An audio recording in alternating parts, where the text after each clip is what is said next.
Boa noite, pessoal. Boa noite, Tatiane, Mariana, Tomás, Leonardo Lima, ES5216, 73, Sara, Miguel, pessoal entrando, Luiz Negrete, acredito que se diga assim, Marcos Martins, Roman, Eric Hugo, boa noite, pessoal, vamos entrando aí, Jeff Veloso, Luca Andrade. Vocês estão me ouvindo bem? Vocês estão me vendo bem? Como é que tá aí? Vão dando aí o retorno pra mim, por favor. Raquel, querida. João, meu querido irmão.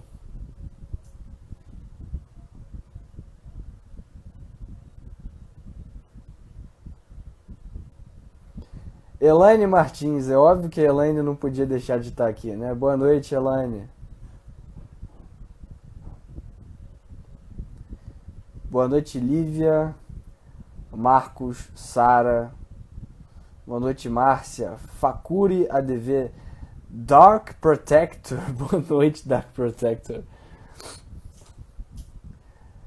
Ana Clara, boa noite, querida. Mais Cimentão, boa noite.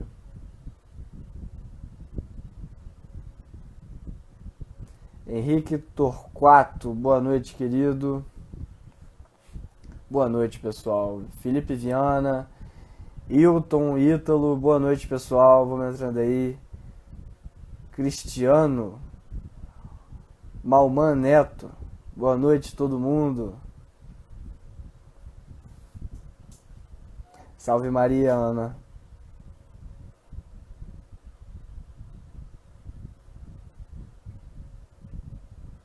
Vamos só esperar aí um pouquinho, pessoal, para o resto da galera entrar e o Matheus aparecer aí, tá? Gláucia, boa noite.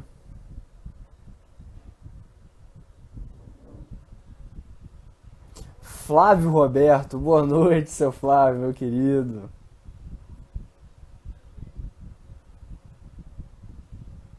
Neuza Macedo.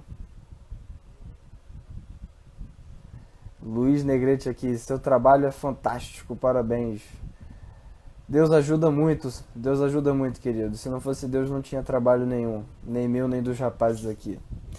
Cássio Evelyn, boa noite, Cássio. Elke Abreu.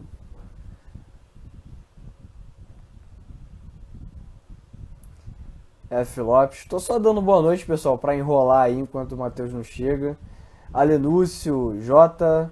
Vanusa, Souza, Bruno, Rayane, Ivna, boa noite, Ivna. Pedro Caio. Ótimo, vários alunos aí do Instituto entrando.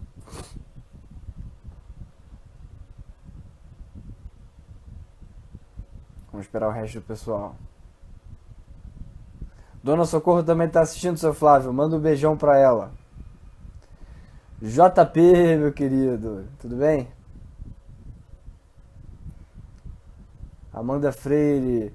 Felipe Gonçalves, Magister. Tudo bem? O cara Felipe veio aí, também professor do Instituto, professor de latim. Então ele veio certamente ver se eu e o Matheus vamos falar tudo certinho, né? Qualquer erro, né? Pedro Augusto. Tudo bem, Pedro?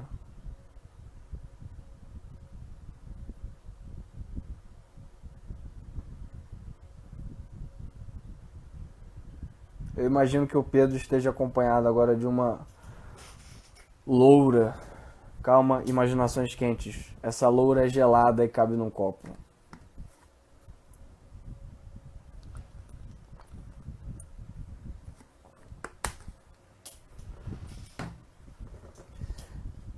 Cadê o Matheus? Cadê o Matheus? A Raquel botou aqui, finalmente uma aula com o senhor. É, porque a gente não começou ainda no intermediário aqui presencial do Instituto, né? Então, eu tava falando lá nos stories, já adiantando um negócio para vocês. A nossa formação básica, nossa formação literária, ela estava prevista para ser lançada agora, início de maio. Mas. Ó, o Matheus chegou aqui. Vamos lá. Instituto Borborema.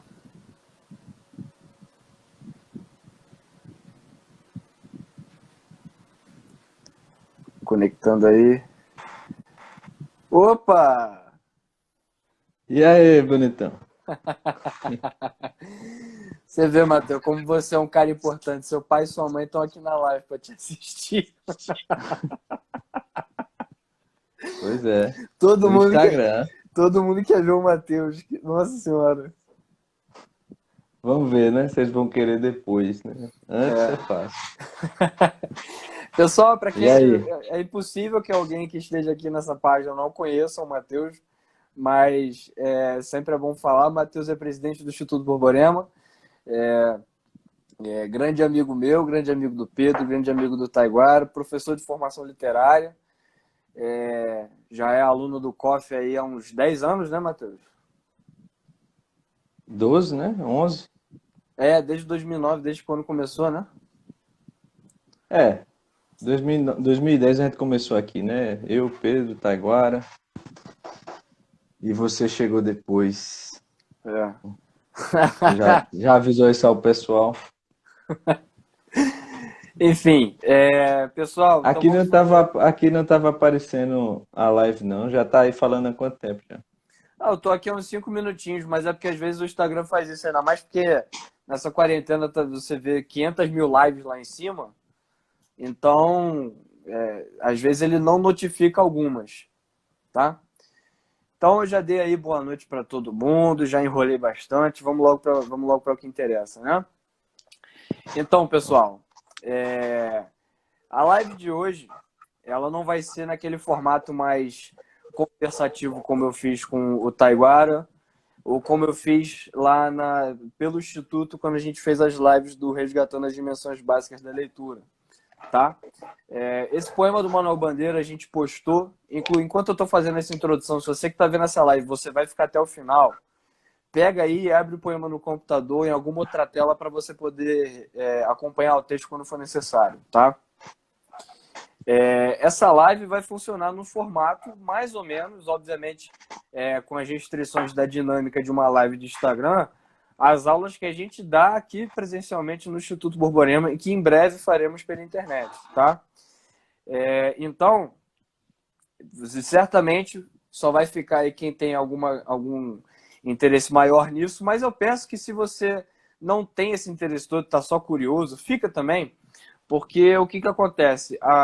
Existe essa ideia de que a literatura ela é uma espécie de frescura intelectual ou algo muito, muito, mas muito restrito a um determinado grupo de pessoas.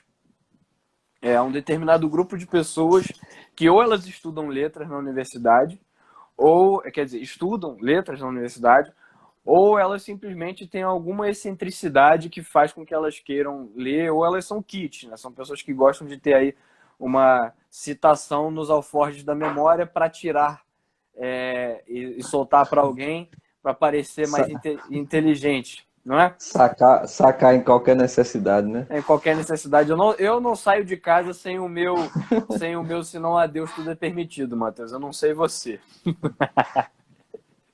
Eu usei muito quando a Evandro teve aqui, aquela, né, Nelson Rodrigues, Qual? da... o pior tipo de solidão é a É a companhia de um companhia de um paulista. paulista. É. Eu não saio de casa sem essa também. Essa funciona muito bem. Que pena que não Então, tem tantos paulistas aqui pra gente usar dessa aí, né? é uma pena. É uma pena. Quando eu for a Então, São Paulo, será de muito, muito valor. São Paulo, então, deve funcionar quase como um deserto, né?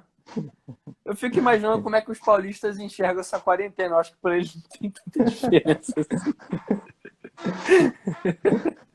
Quando o cara sai de casa 10 dias depois do corona, já tá controlado. E, nossa, a quarentena acabou, agora eu vi uma pessoa na rua. Meu Deus. Ele só Bem, muda quem é o companheiro de solidão dele. Antes eram as pessoas da rua, né? Agora é dentro de casa, é ele com ele mesmo. Isso aqui continua tudo vazio. pessoal, Algum brincadeira. paulista aí, seja bem-vindo. Todos Viram? amamos vocês. Ó, a Elaine Martins é paulista, ela tá dizendo aqui, então não pode mais falar de paulista, Matheus. A Elaine é uma pessoa que a gente não pode ofender, tá? Pessoal, continuando o que eu estava dizendo, então, essa live ela vai funcionar mais no formato de aula mesmo, tá? Mas é obviamente restrita à dinâmica do Instagram, ok? E essa aula aqui que a gente vai dar, ela tem alguns objetivos. O poema, o Consoada, ele surgiu no final da live com o Taiguara, porque afinal de contas ele expressa um determinado sentimento, ele dá uma forma literária a uma situação, um sentimento que as pessoas que fugiu do imaginário das pessoas, e agora com todo essa corongada que acontece, parece que veio de supetão e meio que arrombou as portas da nossa imaginação e criou um caos, e a gente não sabe lidar com isso, né?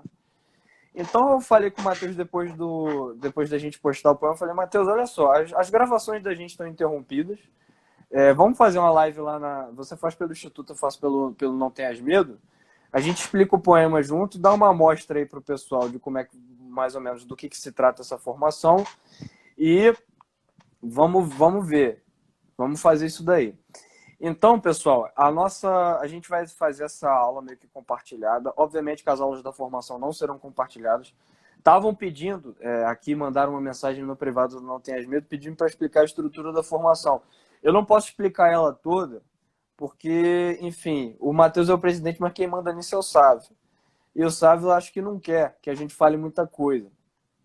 Mas, o que a gente Ignora, pode adiantar... pô, fala aí. A desobediência civil dentro do Instituto.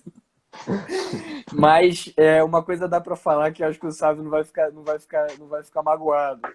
É o seguinte, a nossa formação, ela é um bloco, né? Ela tem blocos, tem 2 blocos. Uma parte voltada para a educação da inteligência e uma parte voltada para a educação da vontade. Nós, como alunos do professor Olavo, como alunos do Francisco Escorsim, como alunos do Rafael Falcon, acreditamos que a educação da inteligência, em primeiro lugar, se dá pela literatura. Então, essa parte de educação da inteligência vai ter 3 cursos lá dentro, tá? Um meu, voltado para a leitura de prosa, outro do Matheus, voltado para a leitura de poesia, né? E outro do Felipe Assis, que está aqui com a gente, que vai ser aí para introduzir o pessoal no estudo do latim. O que é, Matheus? Você fez 4, assim. Tem algum outro? E o de Pedro, porra? Não, cara, tô falando da parte de educação da inteligência. Ah, sim. Aí tem uma parte de educação da vontade, que também tem outro curso meu, e tem um curso do Pedro Augusto, que todos vocês conhecem, tá? Então você vai ter aí dentro da formação uma parte voltada para o objeto de estudo mesmo do desenvolvimento da inteligência, que é a literatura, só que quando a gente vai estudar literatura, a gente vê uma série de problemas. Você tem um preconceito com a literatura, porque a gente não aprendeu a ter uma relação boa com ela no colégio. Você tem os problemas típicos de analfabetismo funcional do Brasil, os cacuetes de socioconstrutivismo, uma série de coisas. Então, essa parte da educação da inteligência é para resolver isso, e não só resolver, mas dotar. Não é como se você estivesse doente, a gente vai dar um remédio e você vai curar a doença. Não, você vai curar a doença e sair até mais saudável. É como se você tomasse o remédio e o suplemento ao mesmo tempo. Então, você vai sair mais saudável, não só curado, você vai sair curado e mais saudável até antes de você pegar a doença.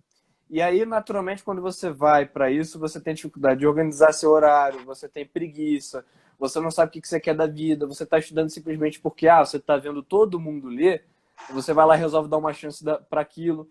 Então, essa parte de educação da vontade, que eu vou cuidar junto com o Pedro, também está aí dentro. Então você vai ter 5 cursos ao todo dentro de uma formação inteira, muitas aulas, por isso que a gente tá demorando para lançar, e não só por causa disso, mas é pelo esmero que a gente quer fazer com a coisa toda.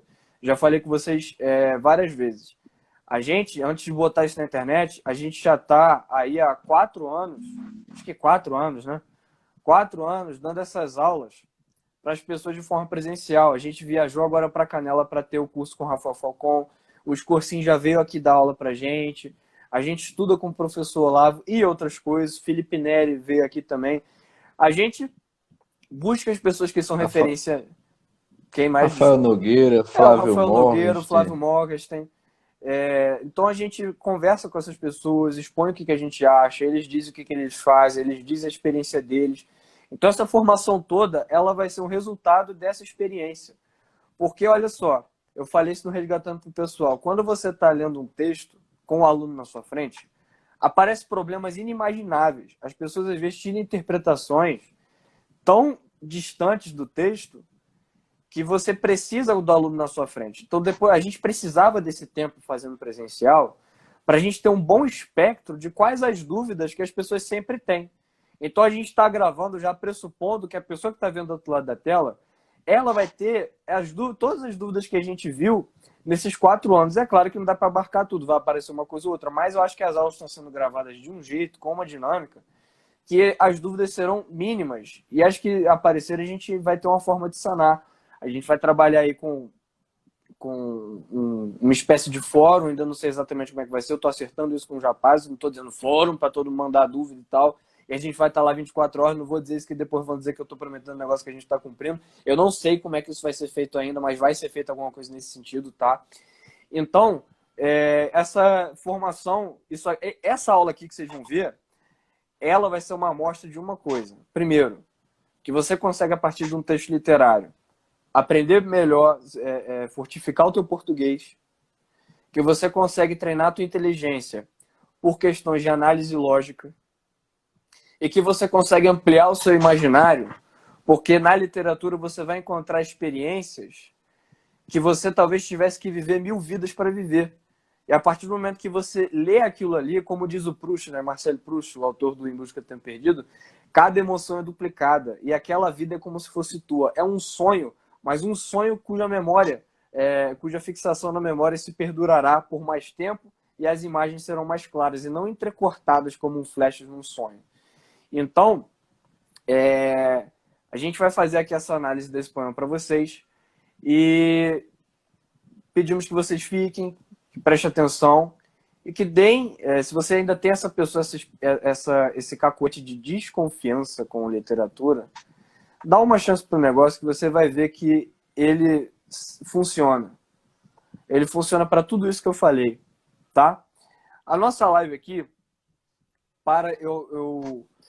caso haja aí uma pessoa com um pouco mais um pouco mais letrada ou já com alguma experiência com literatura, é bom a gente deixar as coisas claras para que não pense que a gente está fazendo um exercício aqui meio que desprovido de critérios, Matheus. Então, vou falar aqui rapidamente.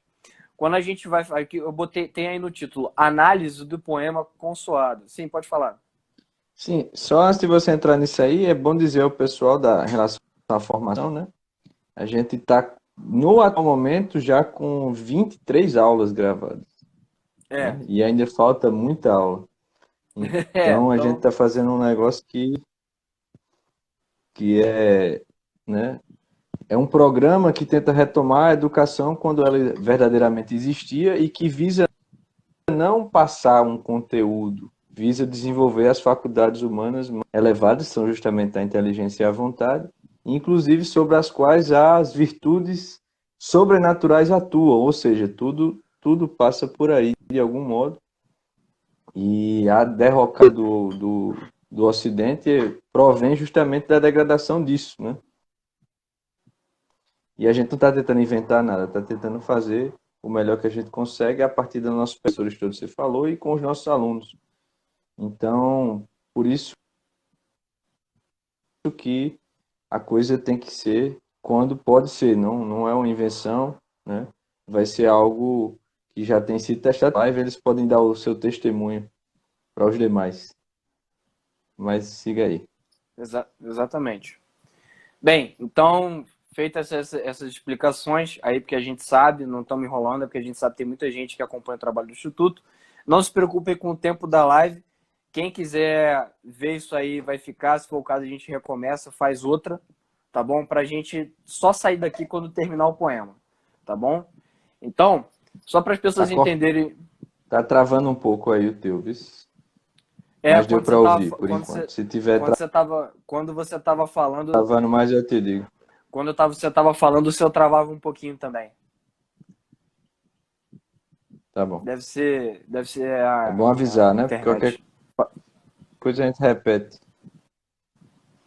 Tranquilo. Mas se ficar muito ruim, vocês avisam aí, pessoal. E também a live vai ficar disponível. Então, vocês fiquem tranquilos, tá? Bom, vamos lá. O título dessa live análise do poema Consoada de Manuel Bandeira.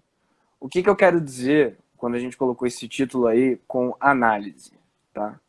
Quando a gente vai trabalhar com qualquer texto literário, não só poesia, a gente tem que entender o texto literário como algo, uma unidade concreta de sentido. Porque, como eu já falei para os alunos do Resgatando, o problema do socioconstrutivismo é porque faz com que as pessoas entendam que qualquer interpretação, qualquer enlevo subjetivo que a pessoa tenha, qualquer emotividade que ela sinta ao ler o texto, é válida do ponto de vista interpretativo. Mas não é. A crítica literária, o professor Falcão fala muito isso, ela obedece a critérios técnicos. Então você tem critérios técnicos para você ler um texto. Não que o texto seja um quebra-cabeça, que você precisa de várias ferramentas para desmontar. Não é exatamente isso. Mas tem um pouco disso sim, ainda mais considerando que, no geral, as pessoas... no geral, as pessoas elas estão com um nível de desletramento, digamos assim, elas estão iletradas num nível que elas não têm condição de compreender determinadas coisas. Então, o que é análise? O que é análise, tá? Análise. Análise é uma palavra que vem do termo grego analises, eu acho que pronuncia assim, que é um cognato do verbo analying, tá? Analying. E esse prefixo ana quer dizer exatamente para cima, tá?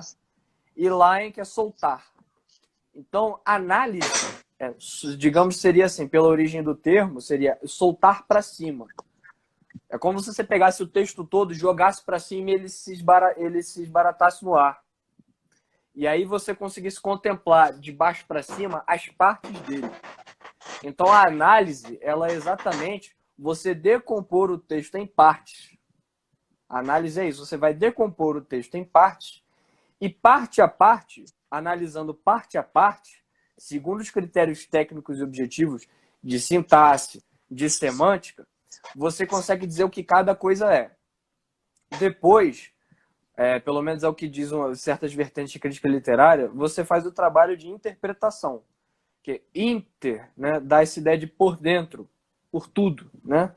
Então, interpretar, exatamente, você jogou para cima e viu as partes. Depois que você disse o que cada parte é, você sai juntando tudo de novo e diz o que é o todo. Então, a interpretação é dada com vistas ao poema como um todo, mas ela pressupõe a análise das partes.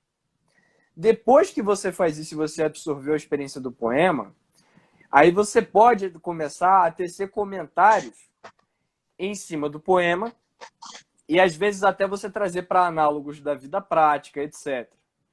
Eu estou deixando isso claro porque é o seguinte, óbvio que pela dinâmica da live do Instagram, a gente não tem como fazer assim, agora a gente vai analisar, agora a gente vai interpretar, agora a gente vai comentar. Nós, aqui que damos aula disso, nós temos ciência da diferença dessas três coisas. Vocês que não sabem muito, não precisam ter essa noção clara, tá? Eu só estou deixando claro, caso alguém aqui já tenha alguma familiaridade com esses termos que são mais técnicos, para não achar que a gente está fazendo que a pessoa pode ser, às vezes, né, tem muita gente maliciosa, achar o seguinte, esses caras eles vendem formação literária, mas eles estão só soltando aí o que eles acham de um poema como se eles estivessem numa roda de conversa paulo-freireana.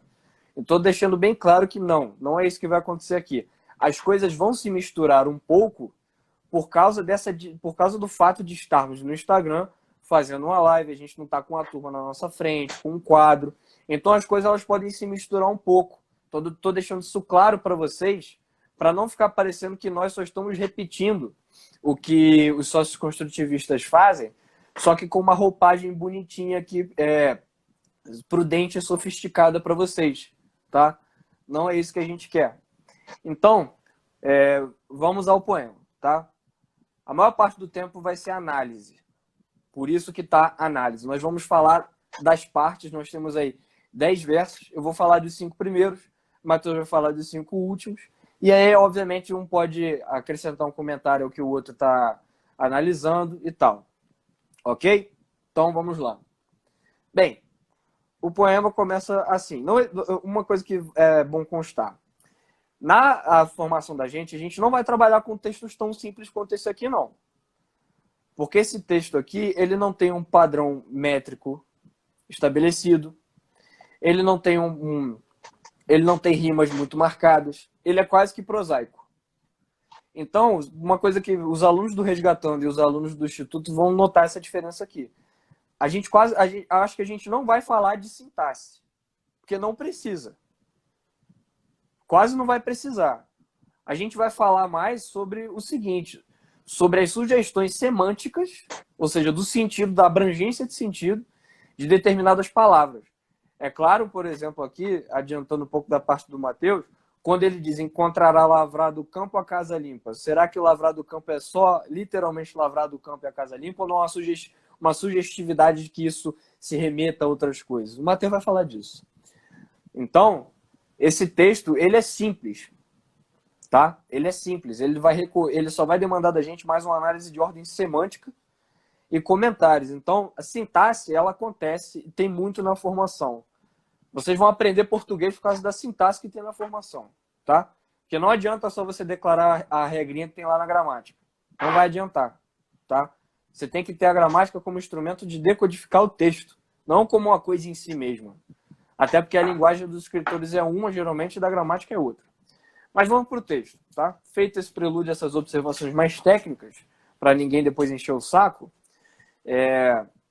vamos para o texto. Então ele vai começar assim. Eu vou recitar até o 5º verso e depois vamos comentando. Não, recita tudo, pô. Tudo? Tá bom. Tudo.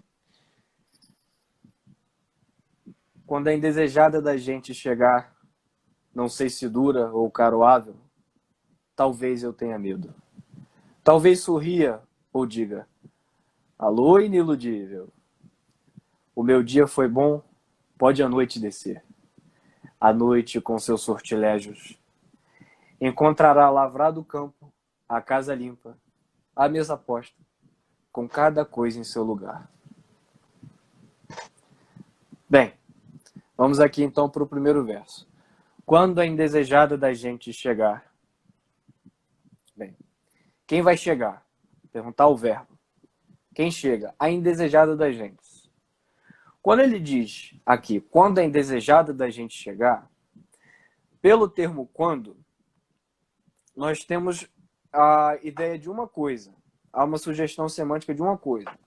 Certamente essa tal dessa indesejada da gente, ela vai chegar. Mas ele não sabe exatamente quando, só sabe que vai. Indesejada da gente, ele não está deixando claro aqui o que é, mas quando a gente lê fica meio óbvio. Fica meio óbvio. Ele diz, a indesejada das gentes. Bem, não é da gente, não é de eu e você, é de todos, das gentes. De todos os homens. O que é, quem é a indesejada de todos os homens? Naturalmente que é a morte. Até porque ele colocou a indesejada. Então ele já marcou pelo feminino, que é a morte. Se fosse o indesejado, talvez a gente pensasse em outra coisa. Mas é a indesejada.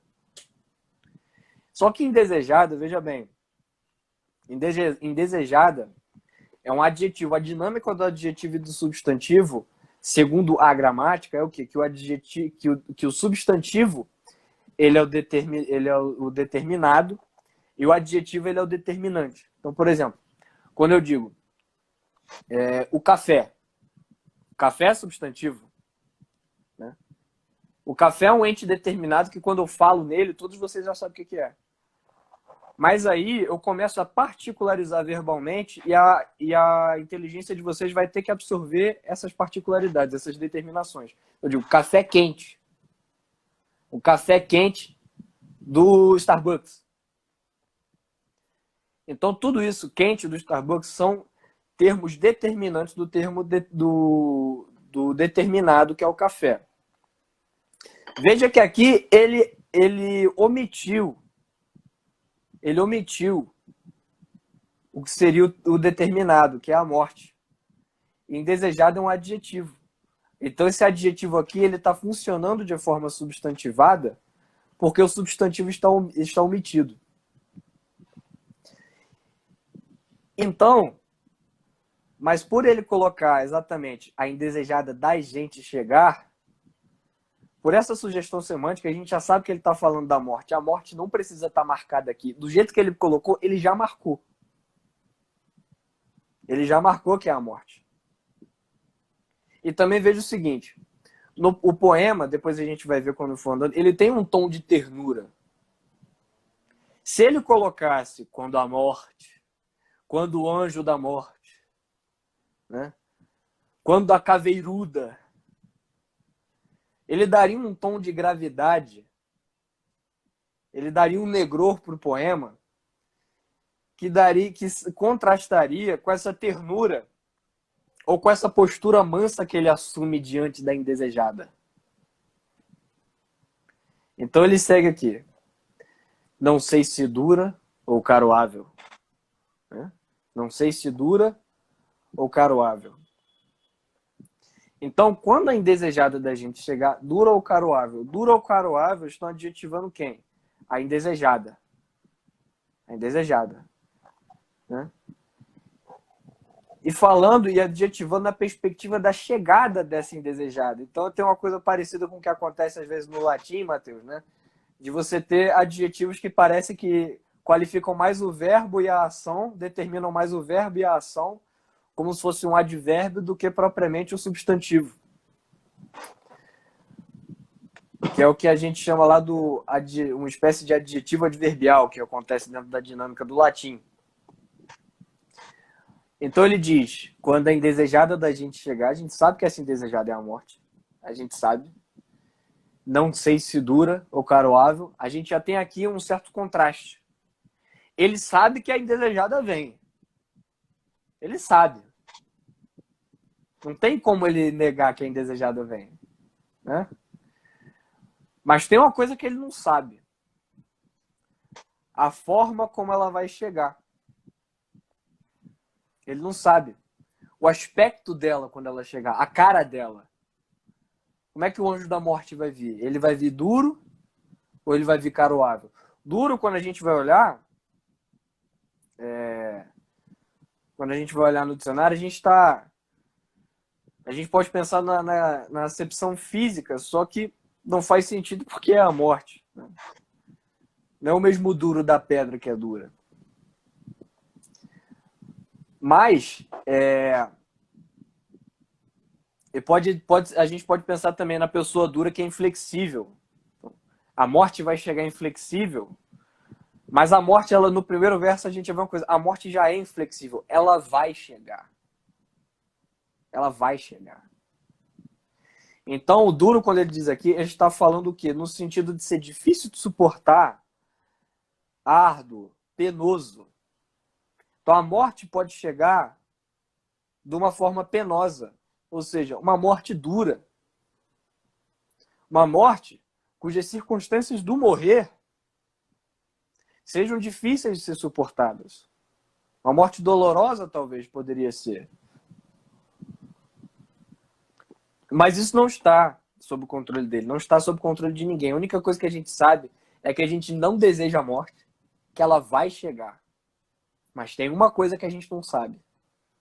Se a morte vai chegar dura ou caroável. Caroável no sentido, então, aí de gentil. Né? A morte tenra, digamos assim. Uma morte que não vai ser dura, portanto. Uma morte carinhosa, afetuosa, amável. Obviamente que a morte não pode ser exatamente carinhosa, amável. Mas ela pode ser leve. Ela pode ser tranquila. E, obviamente, que essas duas, quando a gente fala da morte ser dura ou caroável, é claro que aí não se remete somente à forma de morrer, mas à própria circunstância espiritual da morte. Porque o sujeito, você vê, acredito que aqui muita gente tenha lido, se não leu, vai ler na formação da gente, a morte de Ivan Illich. A morte do Ivan Illich, o Ivan Illich está na cama morrendo, né? Ele está na cama morrendo e ele vê que a vida dele foi totalmente vazia, totalmente desprovida de personalidade. E ele olha para a mulher e fala: ah, você é um embuste, o meu filho é um embuste, tudo é um embuste, a minha vida toda é uma mentira. Ele entra nesse processo de banalização da existência, de negação do ser, porque ele nunca fez parte do ser. Então, quando ele começa a fazer parte, começa a viver a verdade, ele já está no fim da vida. Então, aquilo para ele é um assombro. A morte dele, ele sofreu muito com a doença dele. No livro, Tolstói retrata isso, né? Que ele, antes de morrer, de padecer, ele ficou 3 dias e noites gritando de dor. Então foi muito dura na sua forma. Na forma de morrer. A morte chegou para ele de forma totalmente dura. Mas ao encontrar a indesejada, né, ao se ver diante da morte, ele notou que a vida existe. Igual muita gente notou agora com o Coronga. A grande promoção do Coronga Week foi essa: a morte existe, olha aí.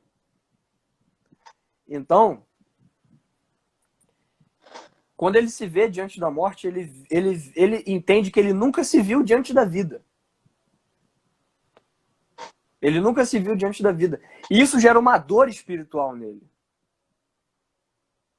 São Paulo teve a sua cabeça cortada.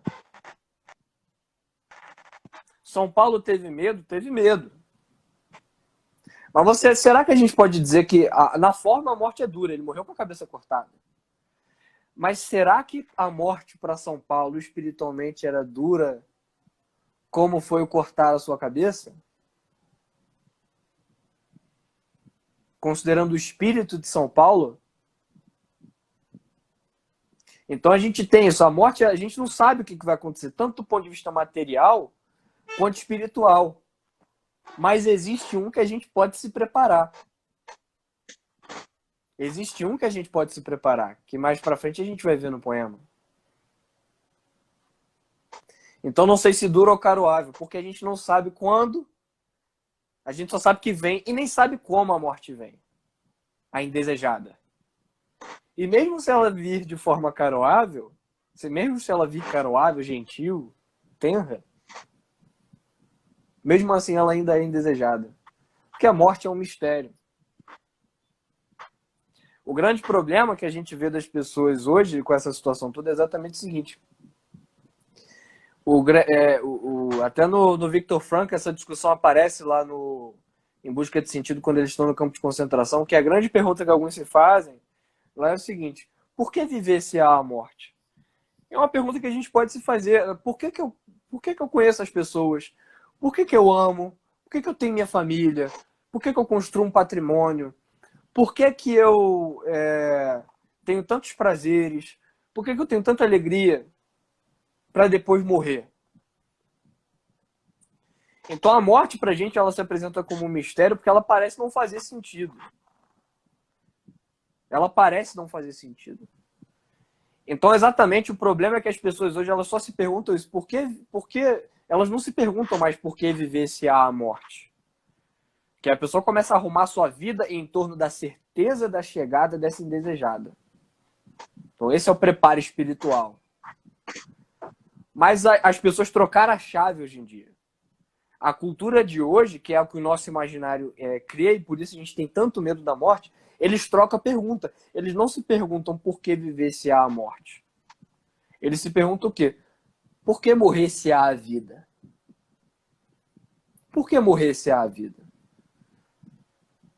Então, as pessoas hoje, você só vê as pessoas falando na morte ou com desespero completo, ou como uma forma de você tentar postergar a vinda dela de qualquer maneira. A indesejada é muito indesejada. E nós, no nosso complexo de divindade moderno, a gente acha que pode determinar a morte quando ela ocorre ou não. Mas não pode. Não pode. Eu fico pensando, sei lá, no George Soros, tá entendendo? Esse cara acha que ele tem um poder sobre a vida e sobre a morte, que quando ele morrer, meu amigo, eu acho que ele vai se surpreender um pouco. Mas, enfim. Quando a indesejada da gente chegar... Pode falar. Fala aí. Uma coisa que é importante notar aí, nesses 2 primeiros versos, também é o seguinte. Tanto indesejada, primeiro, está marcado com a maiúscula, né? A letra maiúscula. Sim. Inicial.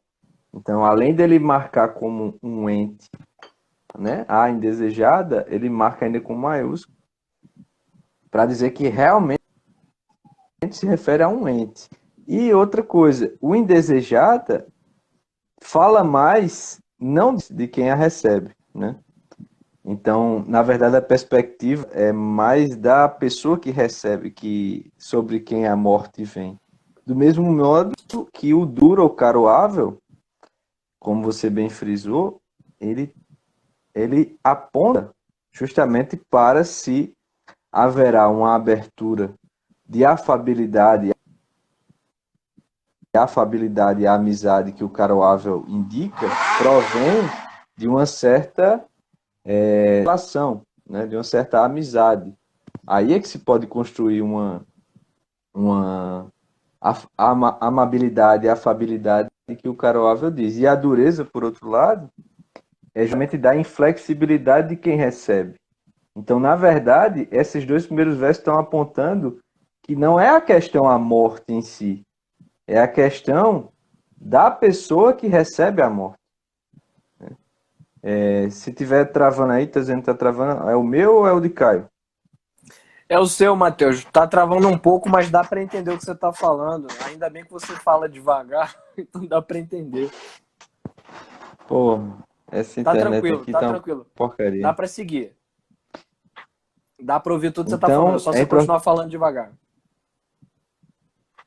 isso aí não é problema. Então, você vê que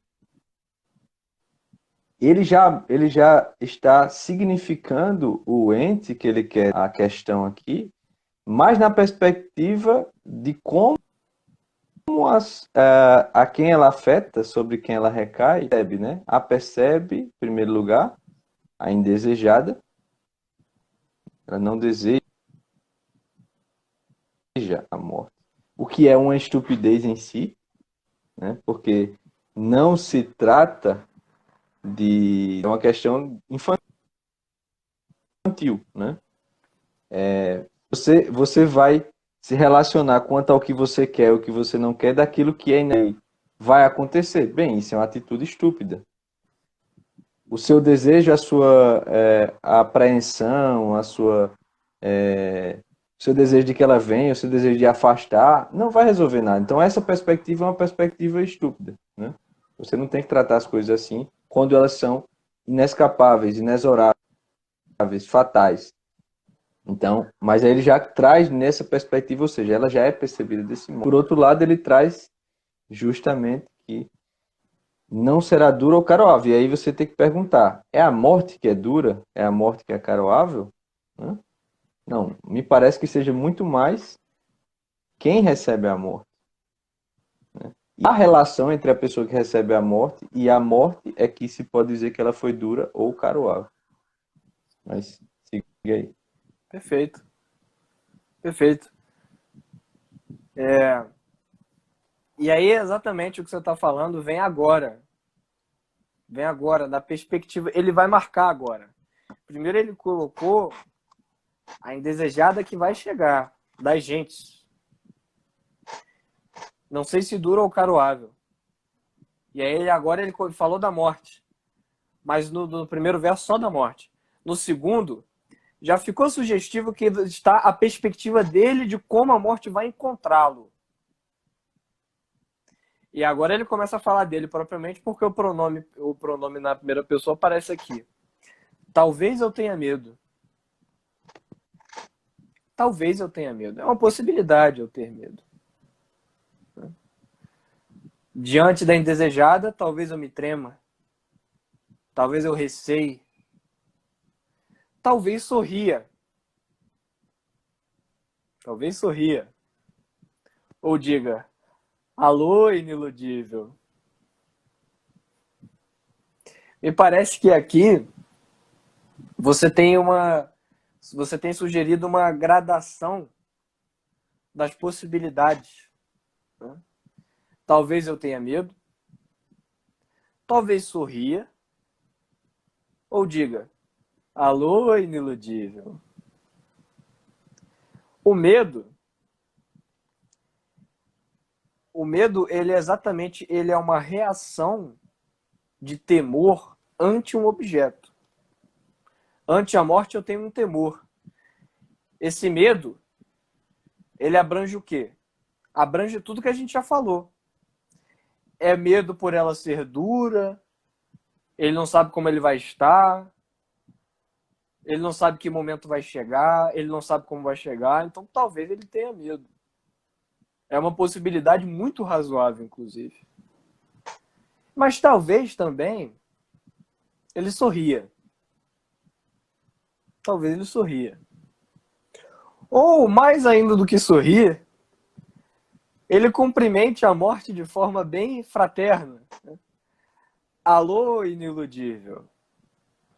Então, o que antes era indesejada, dura, caroável, agora é o quê? Iniludível. O adjetivo aparece aí como vocativo para a morte, né? Vocativo, pessoal, é essa função aí que o iniludível está cumprindo, que vem do latim voco vocare, né, que é como se a gente estivesse chamando o interlocutor. Então, você que diz boa noite, fulano, coloque vírgula depois do boa noite, porque vocativo pede vírgula. Tá bom? Então, alô, iniludível. Poderia ser olá, iniludível, ou oi, iniludível. Mas esse alô dá um tom de ternura, né? Dá um tom de tranquilidade de quem está recebendo essa iniludível. É mais do que um sorriso. É mais do que um sorriso. E aí ele diz, iniludível. Ou seja, aquela que eu não tenho como opor qualquer ilusão minha. Não há como você antepor ilusões à morte. Porque ela chega arrombando tudo. Os véus da nossa vida se rasgam diante da morte. Foi o que aconteceu com Ivan Illich. É o que acontece com vários personagens da literatura que a gente vê. Uma das experiências mais comuns na literatura é o do sujeito que se vê diante da morte, da possibilidade de morrer. E é uma experiência que, assim, nem todos nós temos, porque nem todos nós passamos por essa experiência de quase morte. Por isso que é importante a gente ter essas coisas no nosso imaginário, exatamente porque, assim, cara, você quer entender mais ou menos como é que o negócio é antes, ou você quer passar por isso, para depois você começar a pensar no assunto? Eu recomendo que você não queira passar por isso. Mas se você quiser, é só você pegar em qualquer lugar do Brasil que você morar, sai andando pelo seu bairro todo dia, das 2 às 3 horas da manhã, de noite, que você vai ter uma experiência, você vai passar por essa experiência. Eu recomendo que você não faça isso, eu recomendo que você leia, tá? Eu recomendo que você leia e medite no assunto, tá? Então, quando ele diz, alô, iniludível, né? Já o sujeito, ele não tá sorrindo, ele tá quase abrindo os braços. Tá quase abrindo os braços para a morte. Eu sei que eu não posso antepor ilusões a você, indesejada. Eu sei disso. Eu sei disso. Mas por que ele sabe disso? Por que ele está tão seguro? Né? Exatamente os versos seguintes aqui vão explicar. Eu lembro, pessoal, esse poema, a primeira vez que a gente teve contato com ele foi quando a Rafael Falcão veio aqui dar uma aula pra gente de crítica literária, uma oficina de crítica literária, e ele trabalhou esse poema, ele tinha comentado uma coisa que antes eu não conseguia ver, mas agora dá pra ver, quando ele diz, alô, iniludível. Tem também um detalhe aqui que é interessante. Quando você tem essa alternância de sons aqui, com o alô do L, do iniludível, desses L's, com essas consoantes, junto das vogais I, U, I, aqui do iniludível, você tem uma certa ondulação, e quando você fala o I, a boca fica meio que quase num sopro. Então é uma coisa, tem uma sugestão aqui, quando você tem essa conjunção de sons, se ele vem de consoante, a gente chama de aliteração, quando vem de vogal. Você já deve ter escutado Todo mundo que vive no Brasil acho que já escutou, aquela música O Papa é Pop. O que é que aquela música faz? Presta atenção. O Papa é pop, o Papa é pop, o pop não poupa ninguém. Essa repetição do pé papa, papa, papa, papa, papa, que é a ideia genial que o Humberto Gessinger teve para falar do tiro do Papa. Tá? O nome disso é aliteração, a repetição de consoantes para criar um efeito sonoro. Aqui você tem esse alô iniludível, essa ondulação com esse, é quase como um suspiro fantasmagórico. Tem essa sugestão aqui dentro pelo som do alô iniludível.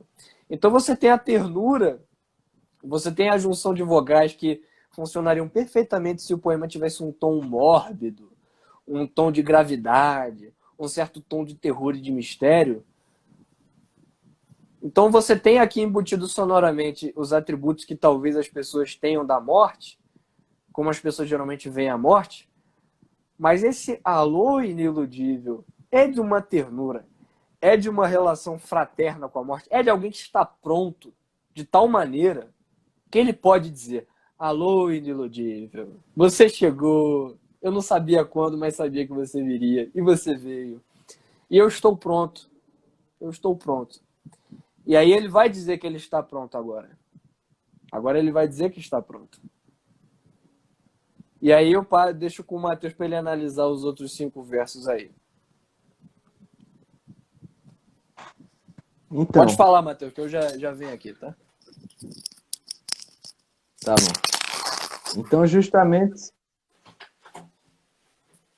é interessante a gente ver também, né, que depois dele falar da perspectiva de como a morte é observada, ele volta a perspectiva para ele, embora antes ele já tinha colocado a perspectiva do que era a morte em referência a quem a percebe, né, e quem a recebe. E aqui, a gradação que Caio marcou é interessante. Talvez ria,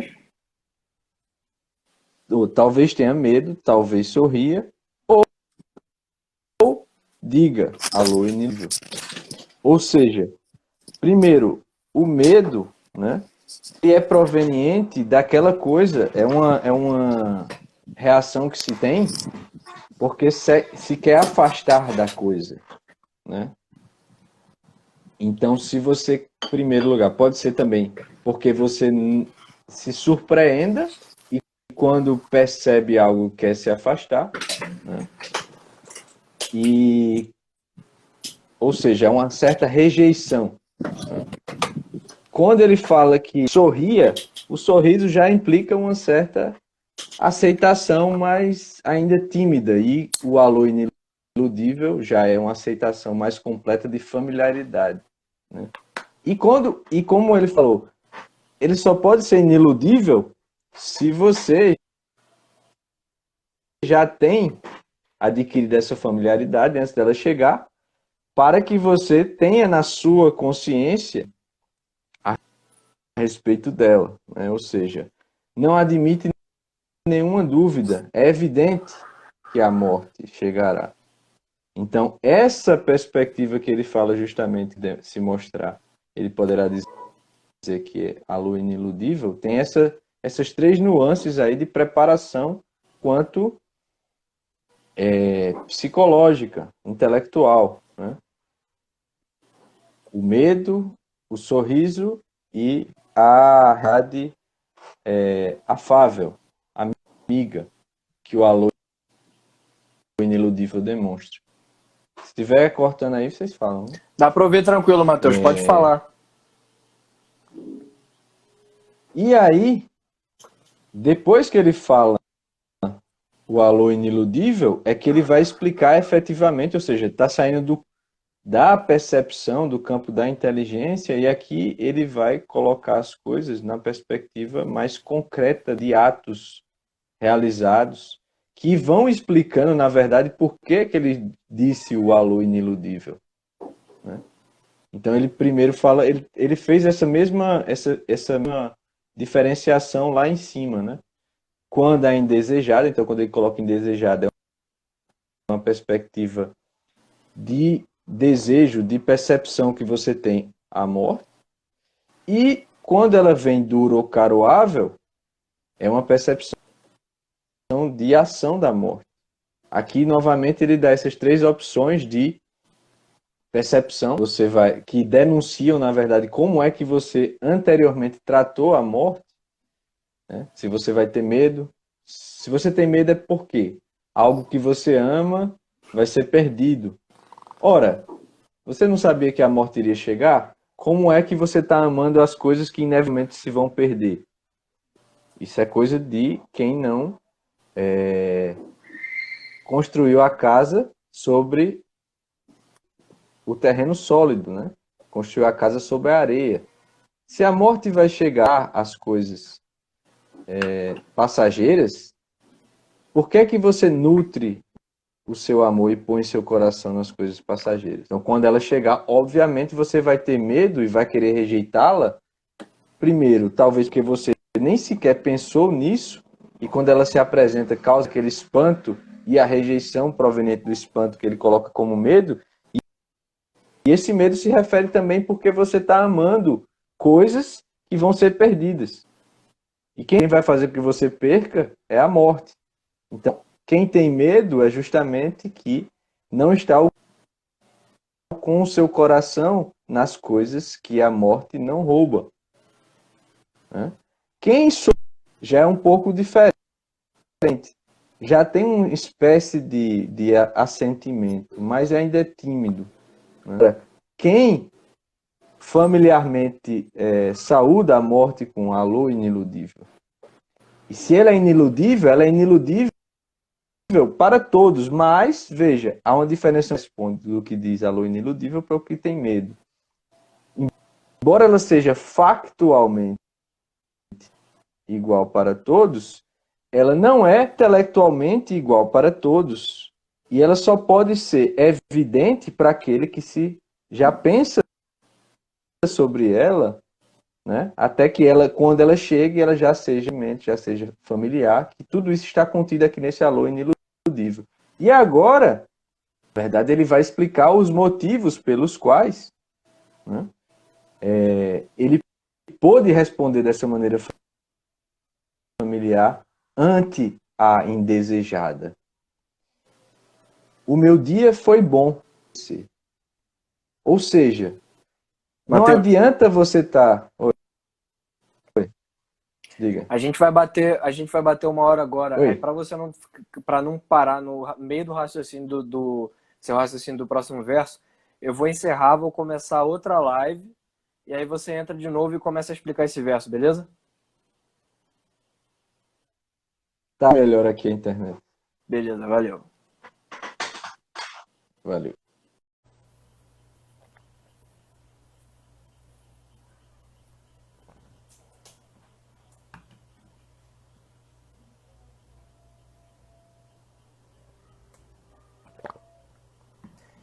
Só os guerreirões aí interessados em educação literária voltando para ficar nessa live.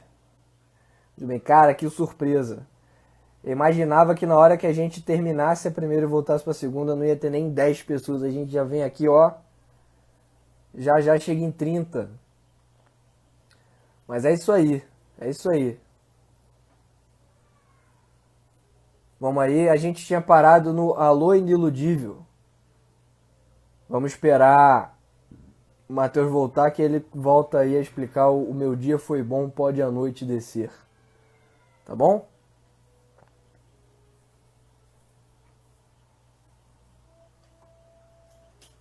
Depois você assiste Pick Queen.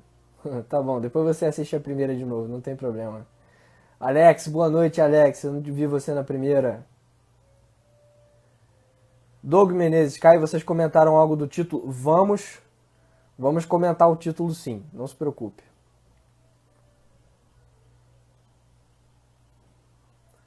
Muito bem, cara, que coisa boa. Numa quinta-feira, 10 horas da noite, 40 pessoas querendo análise literária de um poema. Que coisa maravilhosa, que coisa boa. Everything is not lost.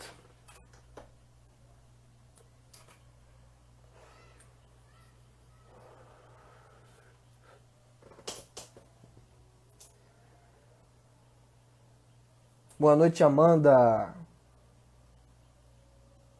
Miriam. Vou esperar aqui o Matheus voltar.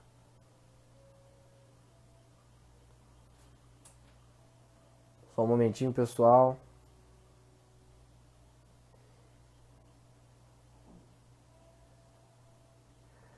Paulo, não sei. Não sei se vai pro YouTube isso aqui.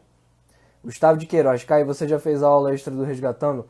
A gente ia gravar nesta semana.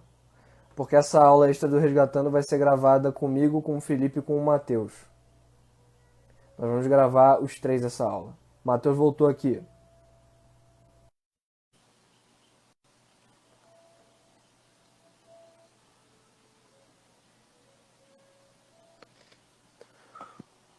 Voltamos! Voltamos!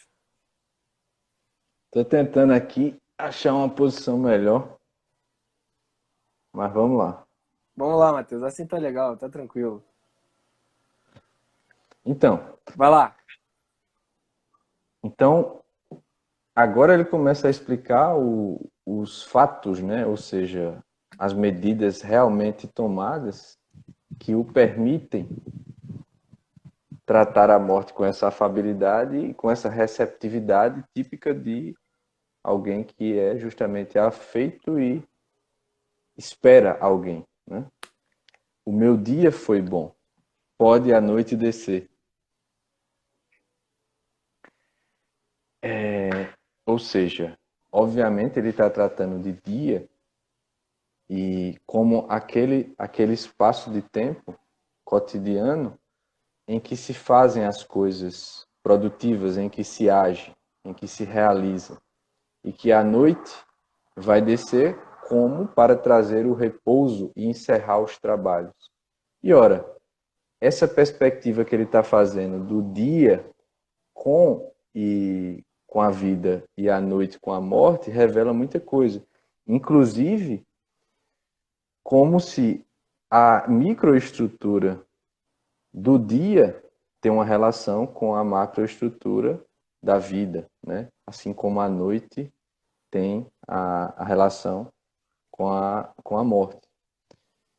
E se alguma coisa é inescapável e ineludível, é algo que não se tem como escapar, a única sensatez que se pode tomar não é efetivamente tirar da perspectiva quando essa morte vai chegar, ou negar que ela vai chegar, ou tentar evitar, porque não vai, isso não vai ser possível. O que se tem para fazer é agir em conformidade com o tempo que se tem efetivamente para realizar algo, né? E a noite, tal qual a noite encerra os trabalhos e o que se pode fazer no dia, tal, assim a morte encerrará os trabalhos que se tem a fazer na vida. E o motivo pelo qual ele agora pode dizer isso é que ele não esqueceu da morte, ao contrário, ele redobrou os seus trabalhos durante o dia para que quando a morte chegasse, ele podia dizer que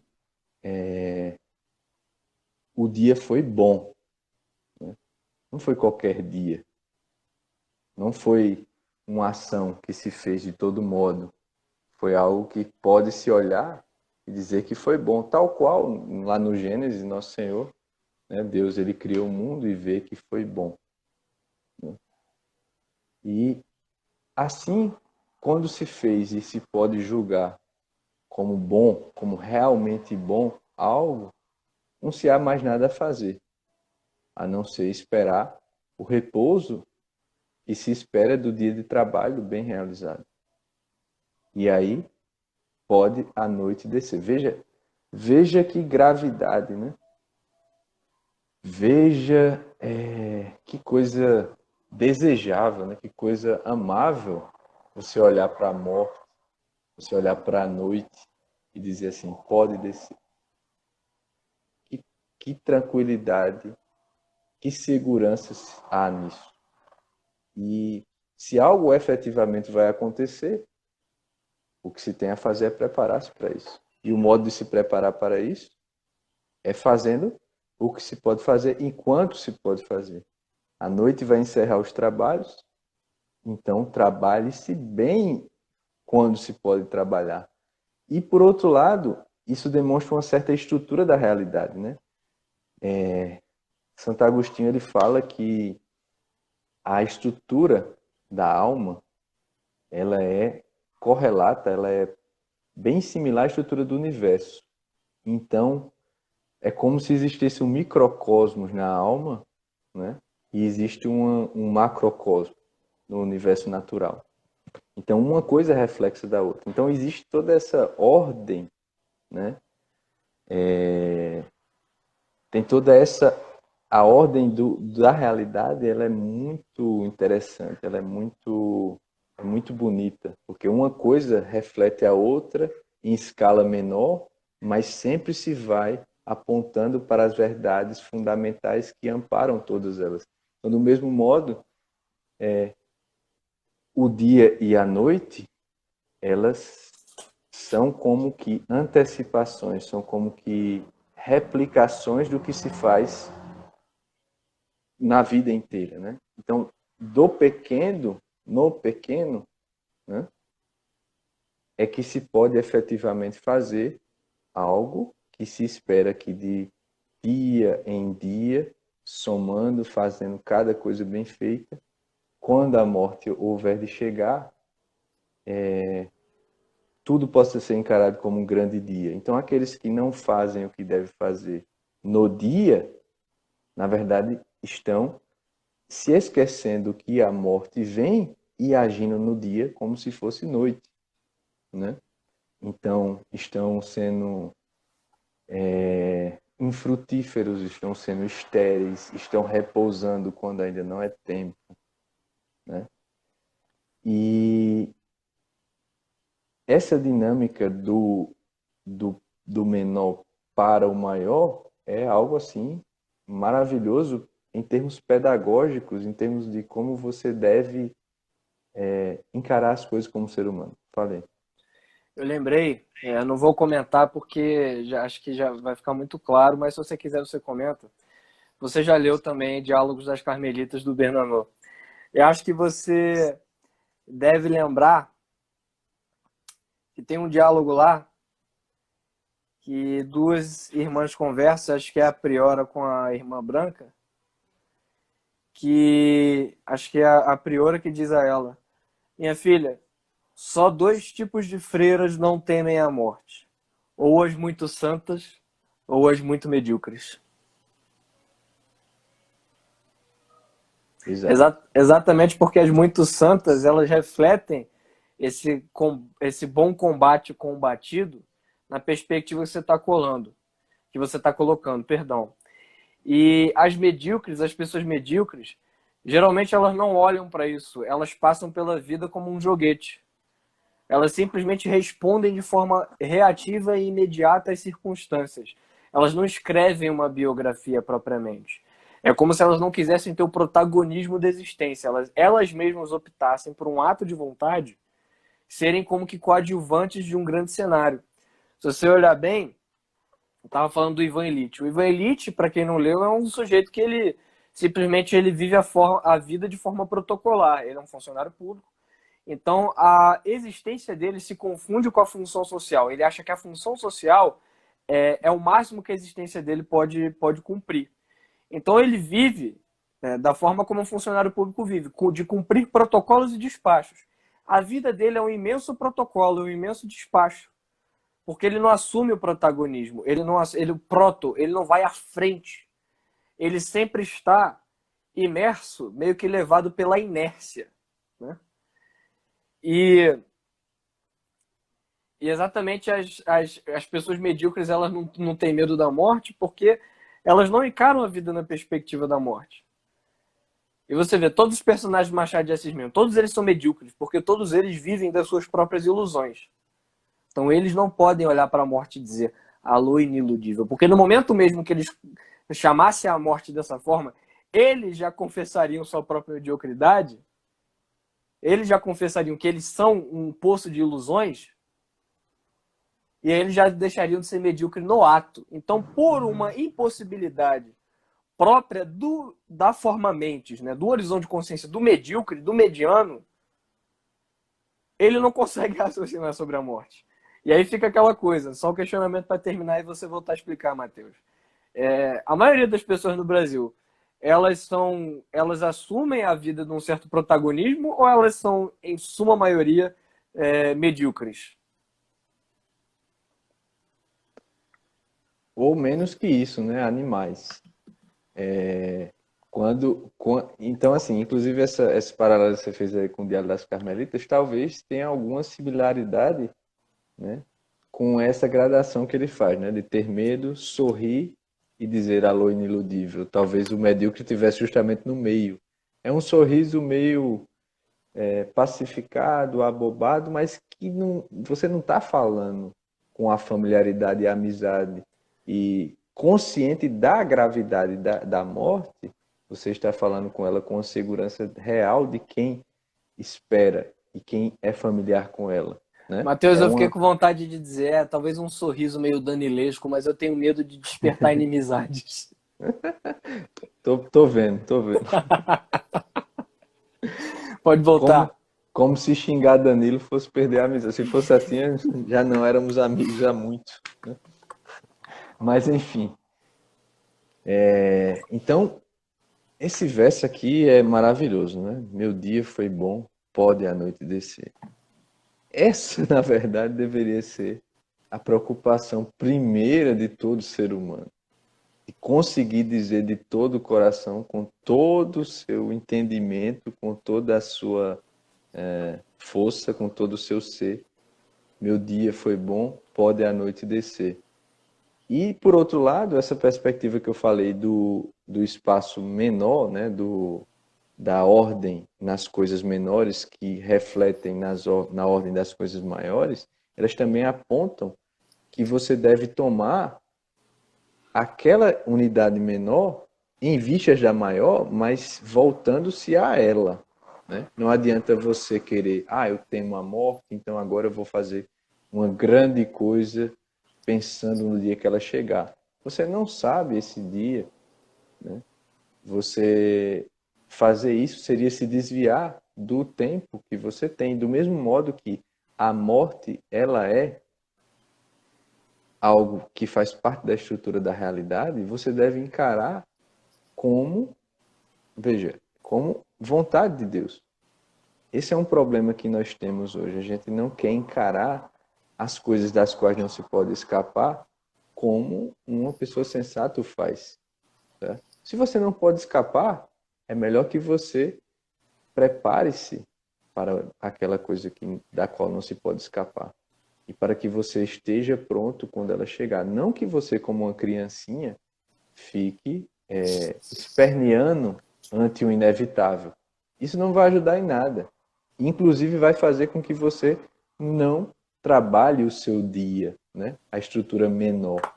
Inclusive isso aqui tem muita referência com várias coisas, né? Da escritura, por exemplo. Cada dia basta o seu cuidado, né?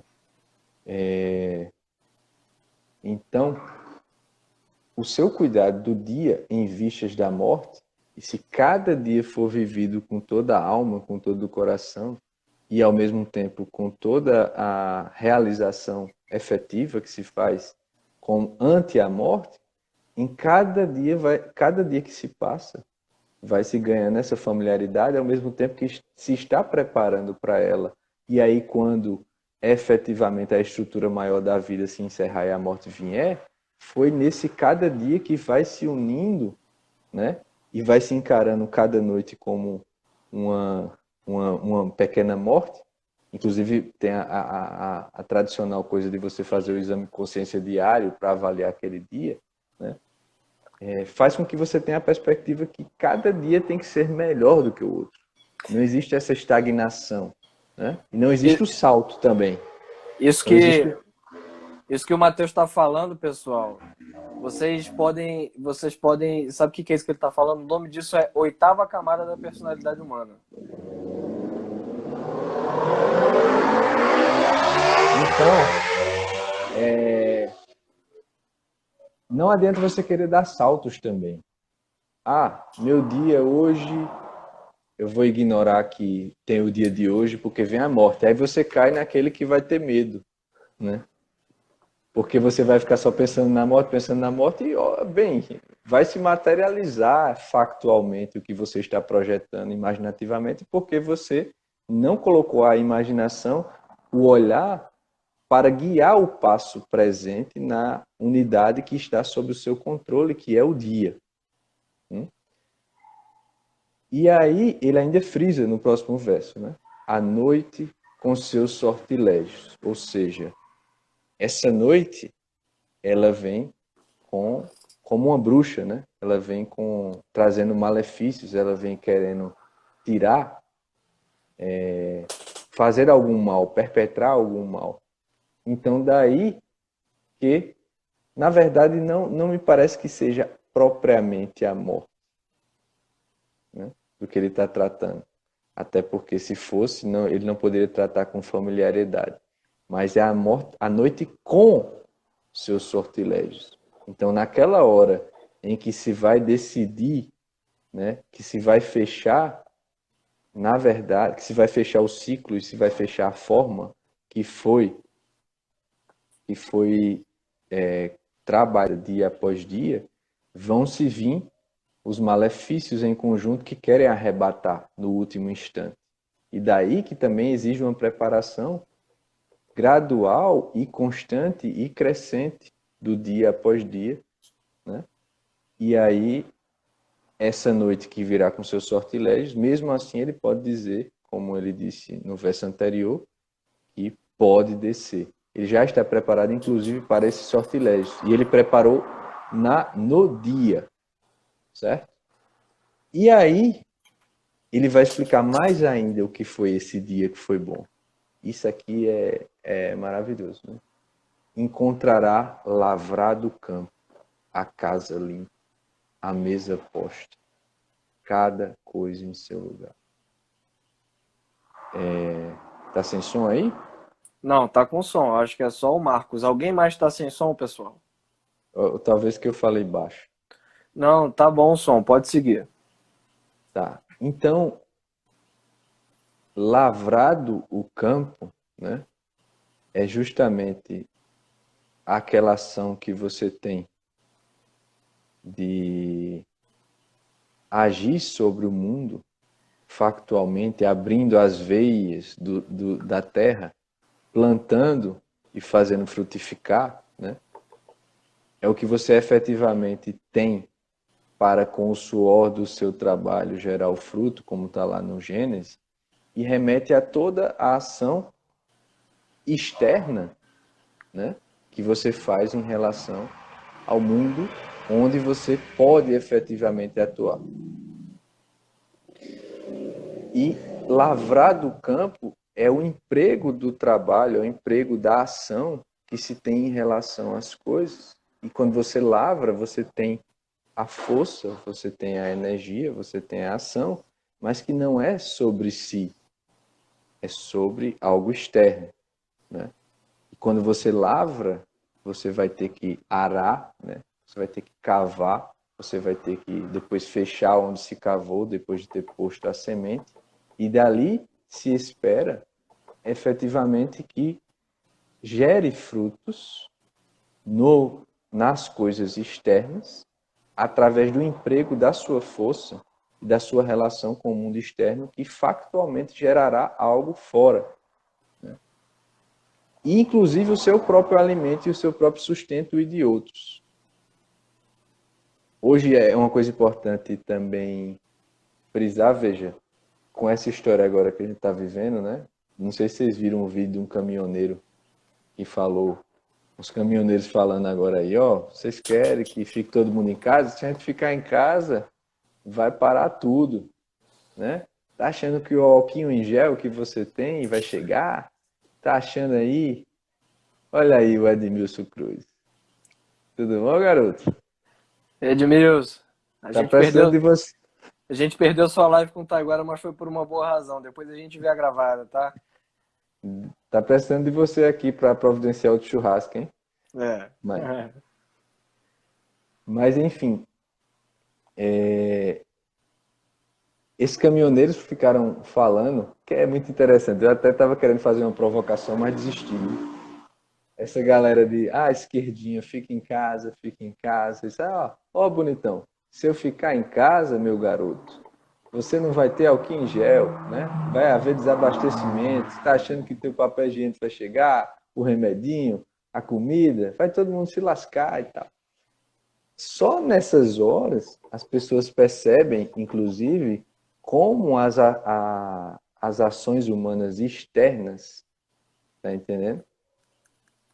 Só as ações humanas externas e habituais que se adquirem na sétima camada da personalidade, que você realiza coisas externamente, tendo em vista o que se gera de frutos e que se pode legar para as outras pessoas e umas dependem das outras, né?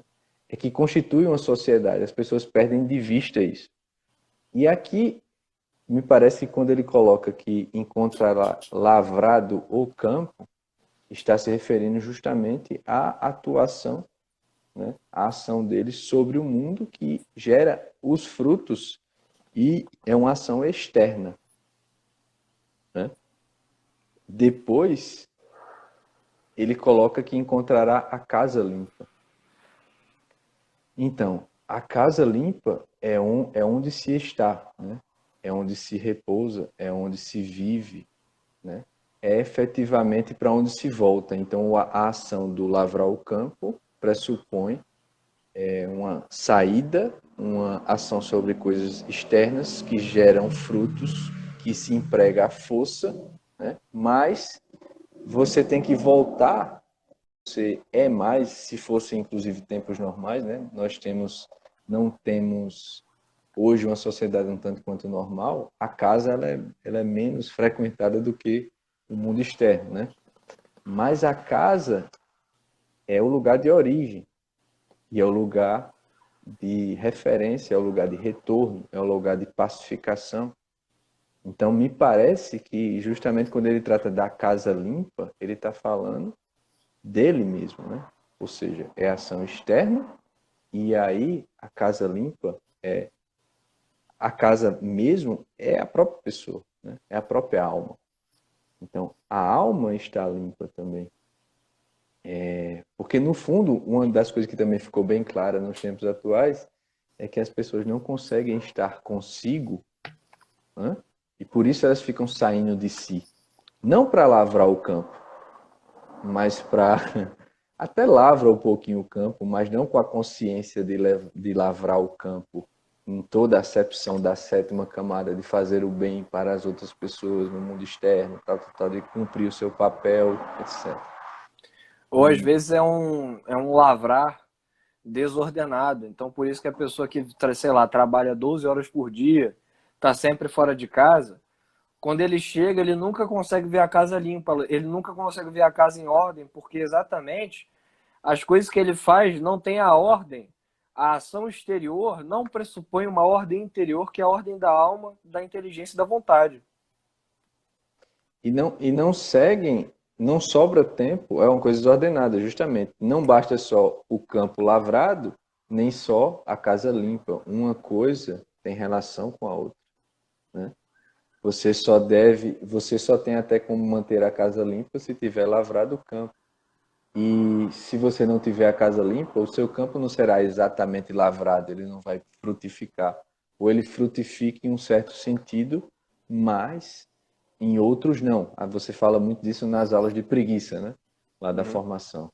É aquela preguiça por hiperatividade. Então, ele faz aqui, ele coloca as duas coisas. Tanto a ação externa, quanto a limpeza, né? A purificação que há da casa, da alma, de onde é sua origem, de onde se volta, de onde se parte, para onde se retorna e onde se fixa e onde se repousa, né? Então, o campo está lavrado, a casa está limpa e a mesa está posta. Então, é a ação externa que produz os frutos, é a purificação de si, e agora É o a banquete. mesa, a mesa posta implica justamente nos frutos, né, do campo lavrado, da casa limpa, de que adiantaria também pôr a mesa numa casa suja? Então você tem uma casa totalmente desordenada e você põe a mesa. A mesa está linda, mas o resto é imundo. Então, assim, não fica muito convidativo para quem vai chegar e tomar a refeição à mesa. Então, veja, são esses três coisas, né? O campo lavrado, a casa limpa e depois põe-se a refeição, né? A refeição que está posta para receber alguém, né? E que é proveniente justamente dos frutos do campo lavrado e da ordem da casa limpa. E agora a mesa posta se vai fruir, né, dos frutos junto a outra pessoa que vai ser recebida. E ele já disse que é assim que ele trata a morte, né? Alô iniludível. Então, ou seja, é a preparação mais perfeita possível para esse encontro inevitável de alguém que se ganhou familiaridade e que se, portanto, já que ele vai vir, recebamos da melhor maneira possível, com tudo que tem que ser feito externamente, toda a limpeza interior que deve ser feita, com os frutos postos à mesa para serem degustados em amizade, né? E com cada coisa em seu lugar. A perfeição implica justamente na completude das coisas segundo a sua finalidade. E veja que coisa maravilhosa é você ter tudo em seu lugar. Toda desordem, todo caos, seja ele externo, seja ele interno, seja ele nas pequenas coisas, seja ele nas coisas maiores, implicam uma certa rejeição do ser humano. Tá entendendo?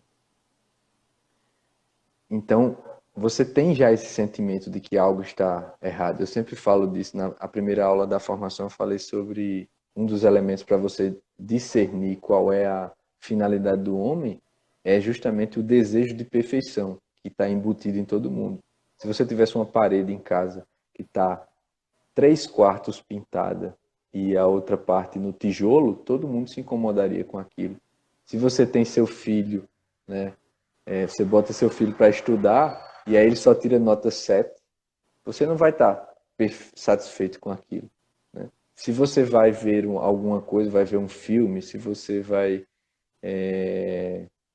assistir um jogo, qualquer coisa, você espera que aquela coisa chegue ao máximo segundo a finalidade daquela coisa. Então, quando cada coisa está em seu lugar, é precisamente que não só uma coisa foi colocada no seu lugar, uma coisa chegou à sua perfeição, chegou a completar segundo sua finalidade, mas todas. Então, inclusive a diferença que há entre a meditação e a contemplação, que é a finalidade da educação, e também é a gradação, uma das gradações da oração. Né? E a meditação você pega pontos específicos, você vai procurando verdades entre pontos. Se você vai fazendo isso, e você vai conhecendo verdades e mantendo essas verdades na memória da inteligência, né? E essa memória da inteligência vai sendo expandida, né? Depois você vai contemplar as várias verdades e em relação umas às outras, como causa e finalidade. Então, essa contemplação tem um efeito muito superior ao do conhecimento de verdades em separado. Então, existe essa ordenação, esse conhecimento das coisas, esse conhecimento da verdade, não só o conhecimento aqui, como está posto, mas a efetivação de pôr as coisas em ordem, né? Mas é cada uma das coisas em ordem que fazem com que se revele a ordem maior, a ordem superior e ao mesmo tempo basilar, e que perpassa aquilo e que é denunciada pela ordem de tudo, né? Em conjunto, que revelam uma verdade muito maior, e ordena e da qual flui a ordem que se está em cada coisa, em todas em conjunto. É interessante notar, Mateus, o caminho que você está colocando me remete exatamente a tanto o caminho de Nosso Senhor, né, com todo o trabalho dele com os apóstolos. Nosso Senhor passou 30 anos lavrando o campo, digamos assim, né? A sua vida oculta foi uma vida de trabalho, uma vida de trabalho. Mesmo assim, mesmo quando ele sai a pregar e começa a sua vida pública lá nas bodas de Caná, o que ele tem que fazer? Ele tem que reunir os apóstolos. Ele chama vocês aí, ó, vocês vão ser pescadores de homem agora. Bora aqui lavrar o campo. Vamos sair a semear. Vamos sair a semear. Quando ele vê que os apóstolos já estão ficando com a casa limpa, quando ele vê que os apóstolos já estão prontos, digamos assim, eles só vão estar prontos mesmo quando descer o Espírito Santo, mas quando ele vê que os apóstolos estão prontos, o que ele faz? Você tem lava-pés, ele organiza a ceia, ele põe a mesa, ele prepara o banquete, e depois que ele aceita o cálice, quando ele pode finalmente aceitar o cálice duro do Pai e cumprir com a sua vocação, que é a morte, ele deixou cada coisa em seu lugar. E da mesma maneira, nós, por exemplo, nós que somos cristãos católicos, você vê, a gente tem que lavrar o campo, nós temos que sair a semear. Apesar do mundo, apesar das contrariedades do mundo, apesar das dificuldades da vida, nós temos que agir, nós temos que ir na agitação do mundo, construir o nosso caráter e, ao mesmo tempo, deixar a nossa casa limpa, ao mesmo tempo, deixar a nossa alma limpa. Só com a nossa alma limpa, ou seja, sem pecados mortais, é que a gente pode participar da mesa posta na missa. A gente só pode comungar, participar do banquete do Cordeiro, quando a gente tem a consciência que a gente saiu, que o campo está lavrado, que a casa está limpa, e aí a gente pode ver a mesa posta. Tanto é que até aqui no poema a gente tem essa separação versificada. Há uma sugestividade nisso, que ele coloca como dois elementos num verso só. O campo lavrado e a casa limpa, aí depois a mesa posta e depois cada coisa em seu lugar. Então a mesa só pode ser posta, de fato, quando está lavrado o campo, quando está a casa limpa, e aí depois você pode sentar-se à mesa. E aí depois, quando você senta à mesa, ou seja, quando você está comungando, quando você está com o Senhor e você... Aí sim, cada coisa está em seu lugar. Quando você está sentado à mesa do Cordeiro, cada coisa está no seu lugar. Porque ali está onde tudo importa. Ali está o princípio ordenador das coisas. E você só vai entrar também, passar pela porta estreita, quando você chegar diante de Deus e dizer: está cada coisa em seu lugar, Senhor. Agora eu posso participar do banquete definitivo e eterno. Eu não tenho ilusões, Senhor. Eu não tenho, porque o Senhor mesmo tirou todas elas de mim, para que eu pudesse estar aqui contigo.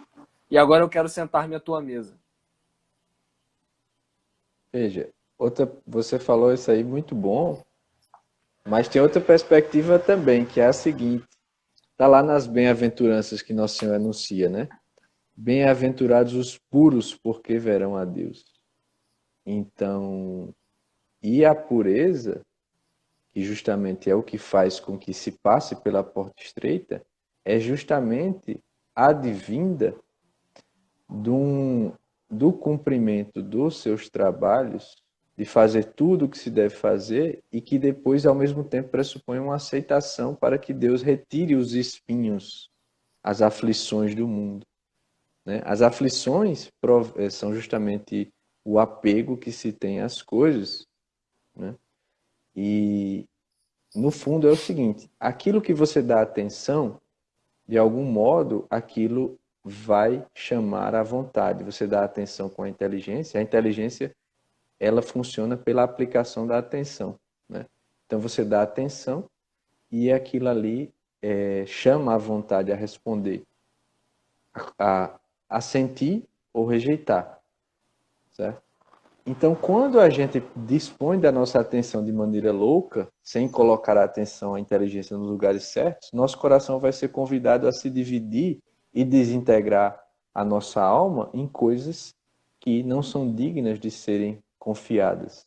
Então, se vai dispersando o coração em várias coisas e daí se tem o medo, né? O medo de perder essas coisas porque você, no fundo, sabe que vai perder. Agora, se você faz justamente tendo em vista a gravidade da vida de cada dia em função da morte que a fará cessar, e se você justamente faz tudo que você deve fazer e você deixa a alma limpa, ou seja, a alma pura é o seguinte, é porque você tirou todos os seus apegos, todos os seus amores às coisas vãs, e você pode nela finalmente escutar a Deus com mais clareza, porque o que nos impede de escutar a Deus que está em cada alma são o molho de tralha que você vai jogando entre você e Deus que está falando constantemente, mas você não escuta porque você está sendo sempre olhando para as coisas e seu coração está nas outras coisas que vão passar. E essa postura faz com que você tenha medo da morte, né? Mas aqui não. Então, a única maneira que você tem de efetivamente abraçar a morte é porque, se você purificou a sua alma, significa que você não está apegado a nada que é passageiro, né? E Deus, ele pode efetivamente agir e transformar a sua alma, unindo-a a Ele, que na verdade é a vocação humana.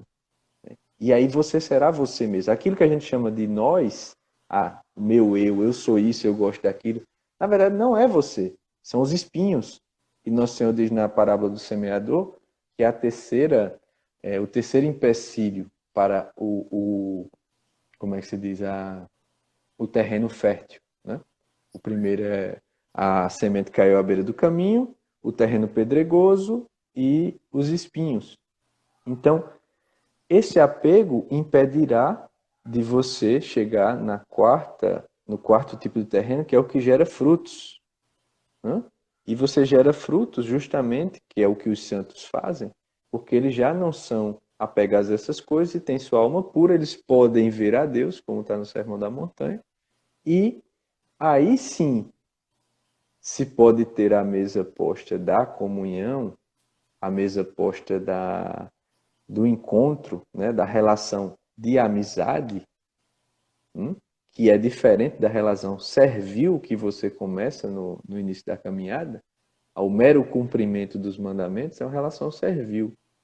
Agora, quando Nosso Senhor diz para os apóstolos, eu já não vos chamo mais servos, vos chamo amigos, é outro tipo de amor. Está entendendo? E é esse tipo de amor que ele está falando aqui. É o amor da casa limpa, do campo lavrado e da mesa posta. Isso não é um amor de servo, é o amor de amigo. E só pode se ter esse amor de amigo que ainda depois é possível chegar no amor de esposo, né?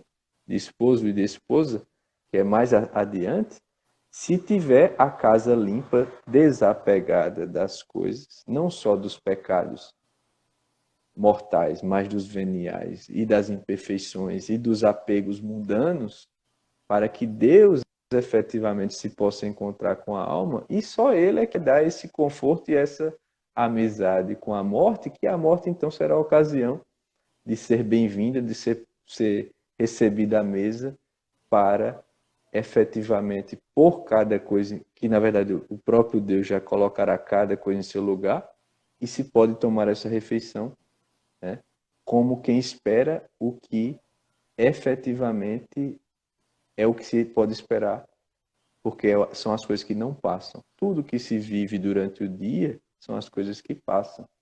Se você se apega a elas, você nunca chegará a esse ponto de dizer com essa tranquilidade: pode a noite descer, cada coisa em seu lugar, né? Então, Manuel Bandeira é, sim, um poeta. Tem esse poema, tem aquele que eu trabalho lá na formação, que é Renúncia, e lá ele fala mais do sofrimento, né? Que ele Tá fala da dando morte. spoiler, porra. Não, eu não vou fazer a leitura de renúncia aqui, que é maior ainda, né? É, um Mas- soneto bem mais complexo. não, mas aí o que eu tô falando é, ele tem um jeito muito maravilhoso de você encarar as coisas das quais você não pode escapar, integrando-as como estrutura da realidade, né? Que é a mesma coisa que ele faz lá com a dor, com o sofrimento, e aqui ele faz com a morte, né? Ou seja, a morte vai chegar, querido. Então é o seguinte, ela vai chegar indesejada, dura ou caroável, vai causar medo, vai causar sorriso ou uma saudação amigável, a depender de você. Então não se trata aqui efetivamente de você morrer ou não morrer. Isso é uma coisa ilusória, né? Estúpida. Adiar a morte. Adiar a morte serve de quê? Vai morrer mesmo. A questão é, o que você tem que fazer diante da circunstância? E é aquilo que Olavo fala lá no COF, né? Que eu também gosto muito de falar, que é aquela frase de Ortega y Gasset. O destino concreto do homem é a reabsorção da circunstância. Ou Sim. seja, você tem que ter o ideal, mas você tem que ter a aceitação da circunstância para fazer a reabsorção da circunstância. E aqui ele está tratando a morte como uma circunstância a ser aceitada e como lidar para reabsorver essa circunstância em vistas de chegar ao objetivo que se deve chegar e essa tranquilidade de receber desse modo a morte, que não se pode escapar, né? E fazer essa consoada. Fala aí. Exatamente. Tinham falado aqui do título. Se a gente analisar, ainda bem que você lembrou. Quando vocês colocarem consoada no dicionário, o que vocês vão achar? Vocês vão achar aqui 3 possibilidades o Aulete vai dar. Tá? Refeição ligeira que se faz à noite em dias de jejum. 2. Ceia da noite de Natal. 3. Presente oferecido no Natal. Então, só que aí tem a etimologia, vem do latim consolata. Vem do latim consolata. Consolata é um particípio do verbo latino consolor. Consolata é um particípio de consolor. Então, digamos que consolor é aliviar, reconfortar, consolar. Digamos que consolata, né, é aquela que consola. Aquela que consola, digamos assim, ou aquelas que consolam, tá bom? Aquela que consola. É aquela que consola porque o verbo é depoente, né? Eu não ia falar, é bom você falar porque pode ter uma pessoa técnica meio chata, eu não ia falar porque na minha cabeça o pessoal não entender nada, mas vocês vão entender tudo isso aí com o Felipe depois, quem fizer a formação, tá? Vocês vão aprender isso daí. E aí vocês vão ver uma coisa, quando você tem o latim, a expansão do campo semântico das palavras do português é imensa, imensa, tá? Imensa. Matheus, por favor. É, Então, assim, quais são as possibilidades que a gente tem disso daí? Como eu falei, o texto ele é uma unidade concreta de sentido. Quando uma coisa não é muito clara, a gente tem que estabelecer hipóteses, tá? Então, vamos primeiro para o dicionário do português, tá? Refeição ligeira que se faz à noite em dias de jejum ou ceia da noite de Natal. Então, esse consoado no título pode ser o seguinte: pode ser assim, é muito comum os poetas eles colocarem o título dos poemas não necessariamente a ver, tendo algum sentido direto relacionado com a abordagem semântica, com o tema do poema. É muito comum eles colocarem o momento. Então, por exemplo, poema de abril. É muito comum a gente encontrar esse tipo de coisa.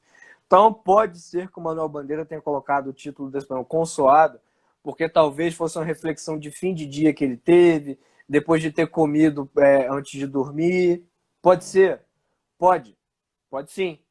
Agora, a outra hipótese, a gente só chega nela se a gente olha lá no dicionário latino o verbo consolor, e entende que consoada vem do particípio consolata, ou seja, aquela que consola. Então, será que esse poema não é, então, uma forma poética de tudo isso que eu e o Matheus conversamos aqui? E que consola a consciência do sujeito, à noite, perto do momento dele deitar-se, ou independente do momento, que seja uma unidade poética que quando a gente tem ela memorizada, porque veja bem, pessoal, uma coisa que a gente vai trabalhar muito, a gente trabalha na formação, é memorização de poesia. Porque lembra que eu falei alô iniludível, que é um vocativo, você tem que colocar a vírgula antes, você não precisa abrir uma gramática e decorar isso. Se você decorou esse poema do Manuel Bandeira, você já tem um exemplo gramatical na sua cabeça, você não precisa abrir a gramática, é só você consultar o HD da sua memória e ver lá. Ah, o Manuel Bandeira colocou alô iniludível, com vírgula. Então você já sabe, tá? Então você já sabe. Mesma coisa, tudo isso que a gente fez 2 horas de live para explicar um poema, você não precisa ver essa live inteira e anotar tintim por tintim. Parênteses, é bom que você faça isso. Mas assim, você não precisa decorar tudo que eu falei, que o Matheus falou, que se você decora esse poema, tendo assistido a live inteira vem no seu coração a partir desses 10 versos. E vocês vejam o poder da linguagem e como é desgraçada uma nação sem cultura, que não preza pelo próprio patrimônio cultural. Porque, olha, imagina que boa parte do Brasil, nossos estudantes, tivessem, assim, pessoas que os ensinassem esse poema aqui dessa maneira e guardasse no seu coração aqueles 10 versos e que ele meditasse, levasse isso a sério todo dia. Ele ia se ver diante disso, ele ia se ver como um personagem que ou tem medo, ou sorri, ou diz alô iniludível. Ele ia ter que se perguntar, o meu campo está lavrado? A minha casa está limpa? Eu posso pôr a mesa? Eu posso preparar o banquete? As coisas Esse dia foi bom? As Esse coisas dia vai estão... ser bom? A noite pode descer sem preocupações? Ou a noite vai descer como se eu não tivesse vivido o dia? Como se eu tivesse perdido tempo? Estão entendendo, pessoal? Então, eu até proponho esse exercício. Memorizem essa poesia. Memorize essa poesia. São 10 versinhos.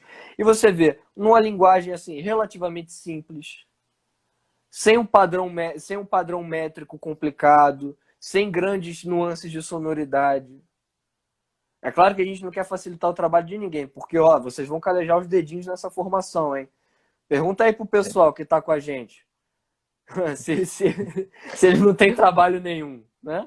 Não, exato, mas veja, o fruto da formação é justamente fazer com que você consiga ler desse modo que a gente tentou fazer, porque o papel do professor não é ficar dizendo a vocês as verdades, né? Ó, isso aqui é isso aqui, isso aqui não. É conduzir você no processo de você enxergar essas verdades e você desenvolver nesse processo essas duas faculdades de maneira harmônica, né? A inteligência e a vontade, para que elas se expandam harmonicamente e uma vá alimentando a outra, né? A inteligência leve você a perceber a realidade como ela é, para que a vontade possa agir na realidade concretamente, vendo o caminho seguro, discernindo o que é bom do que é mal.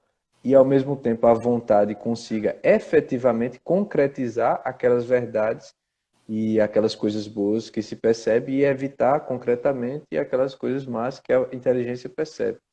Então, E aí você vê também como isso é um treino para a vontade na medida em que, ó, para a gente poder analisar esse poema, a gente tem que parar diante dele, tem que meditar cada palavra, ver o peso de cada palavra, olhar no dicionário. Isso é um exercício de atenção. Atenção é a vontade dirigida para um objeto. E, ao mesmo tempo, com constância e com diligência. Ao mesmo tempo, por que é um exercício da inteligência? Porque a inteligência, o trabalho dela é inteligir. Ou seja, ela tem que apreender uma forma e dizer o que é.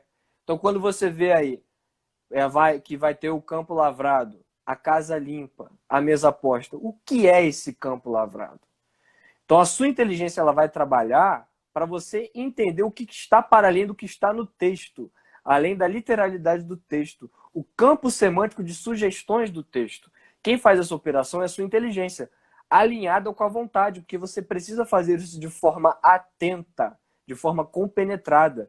Então, isso é um exercício para a inteligência e para a vontade. E quando você aprende isso, qual é o fruto disso?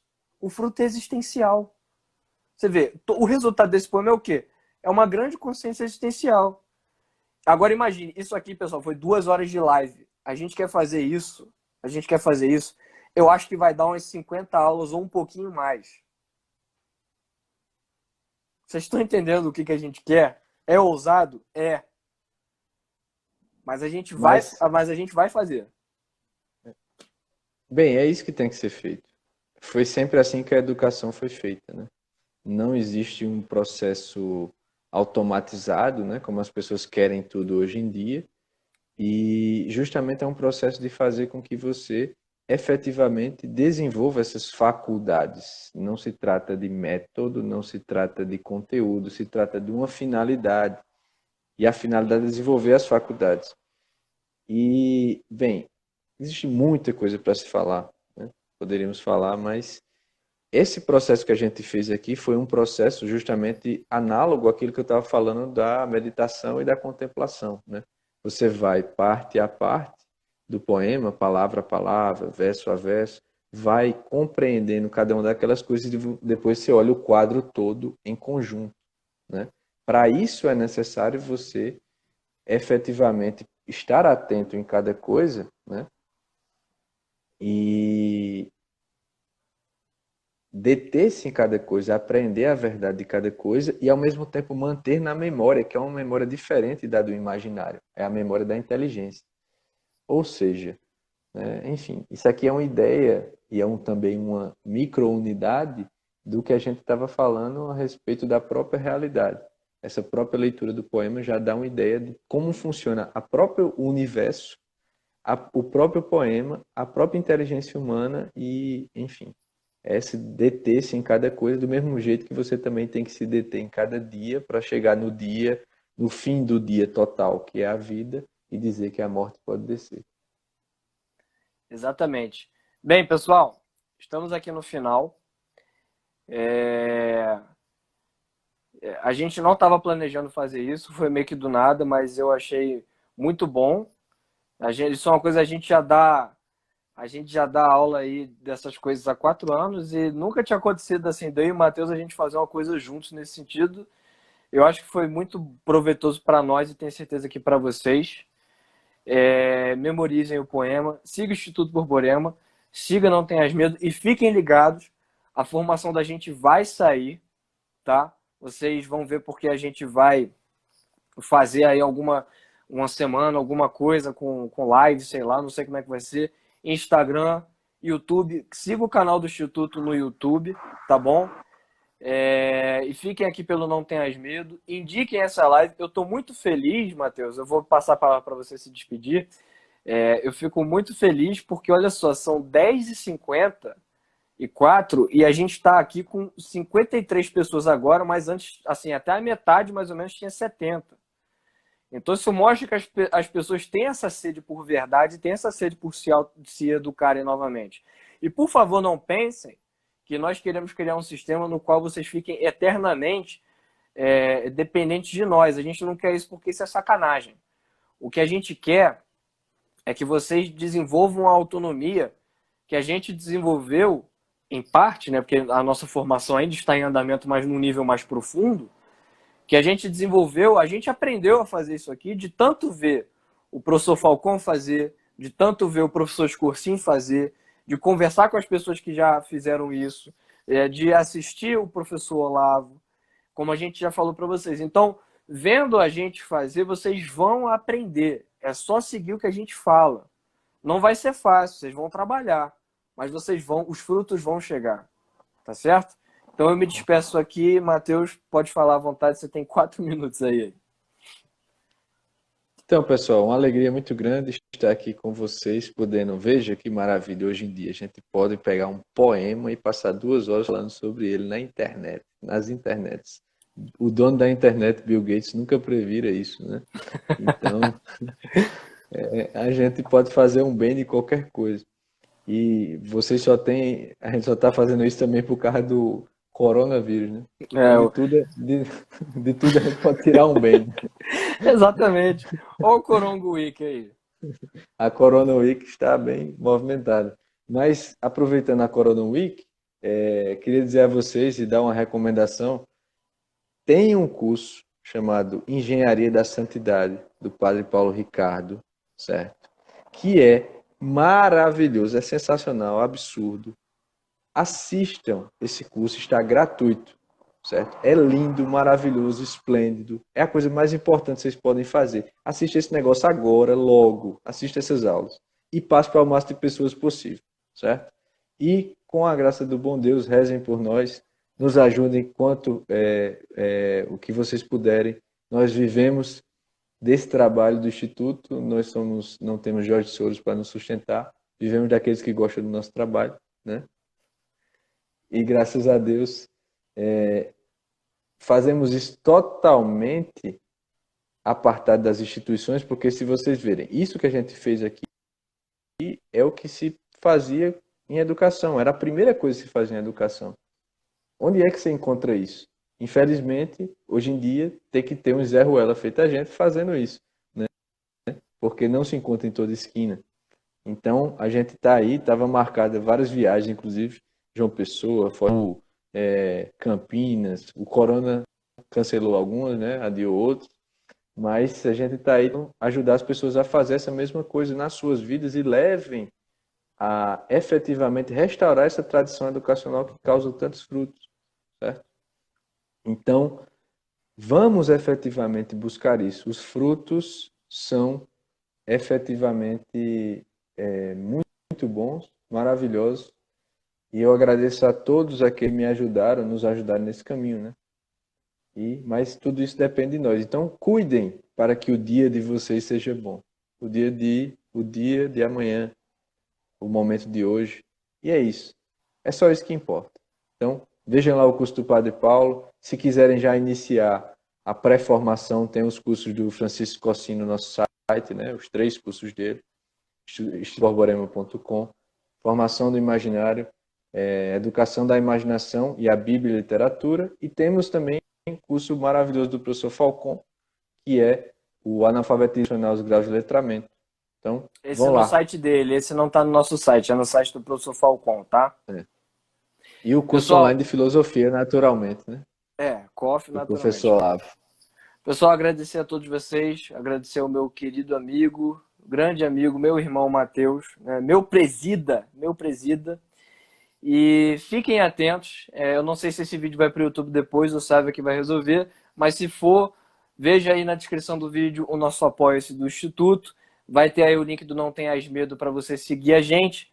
Siga, acompanhe os textos, acompanhe as lives e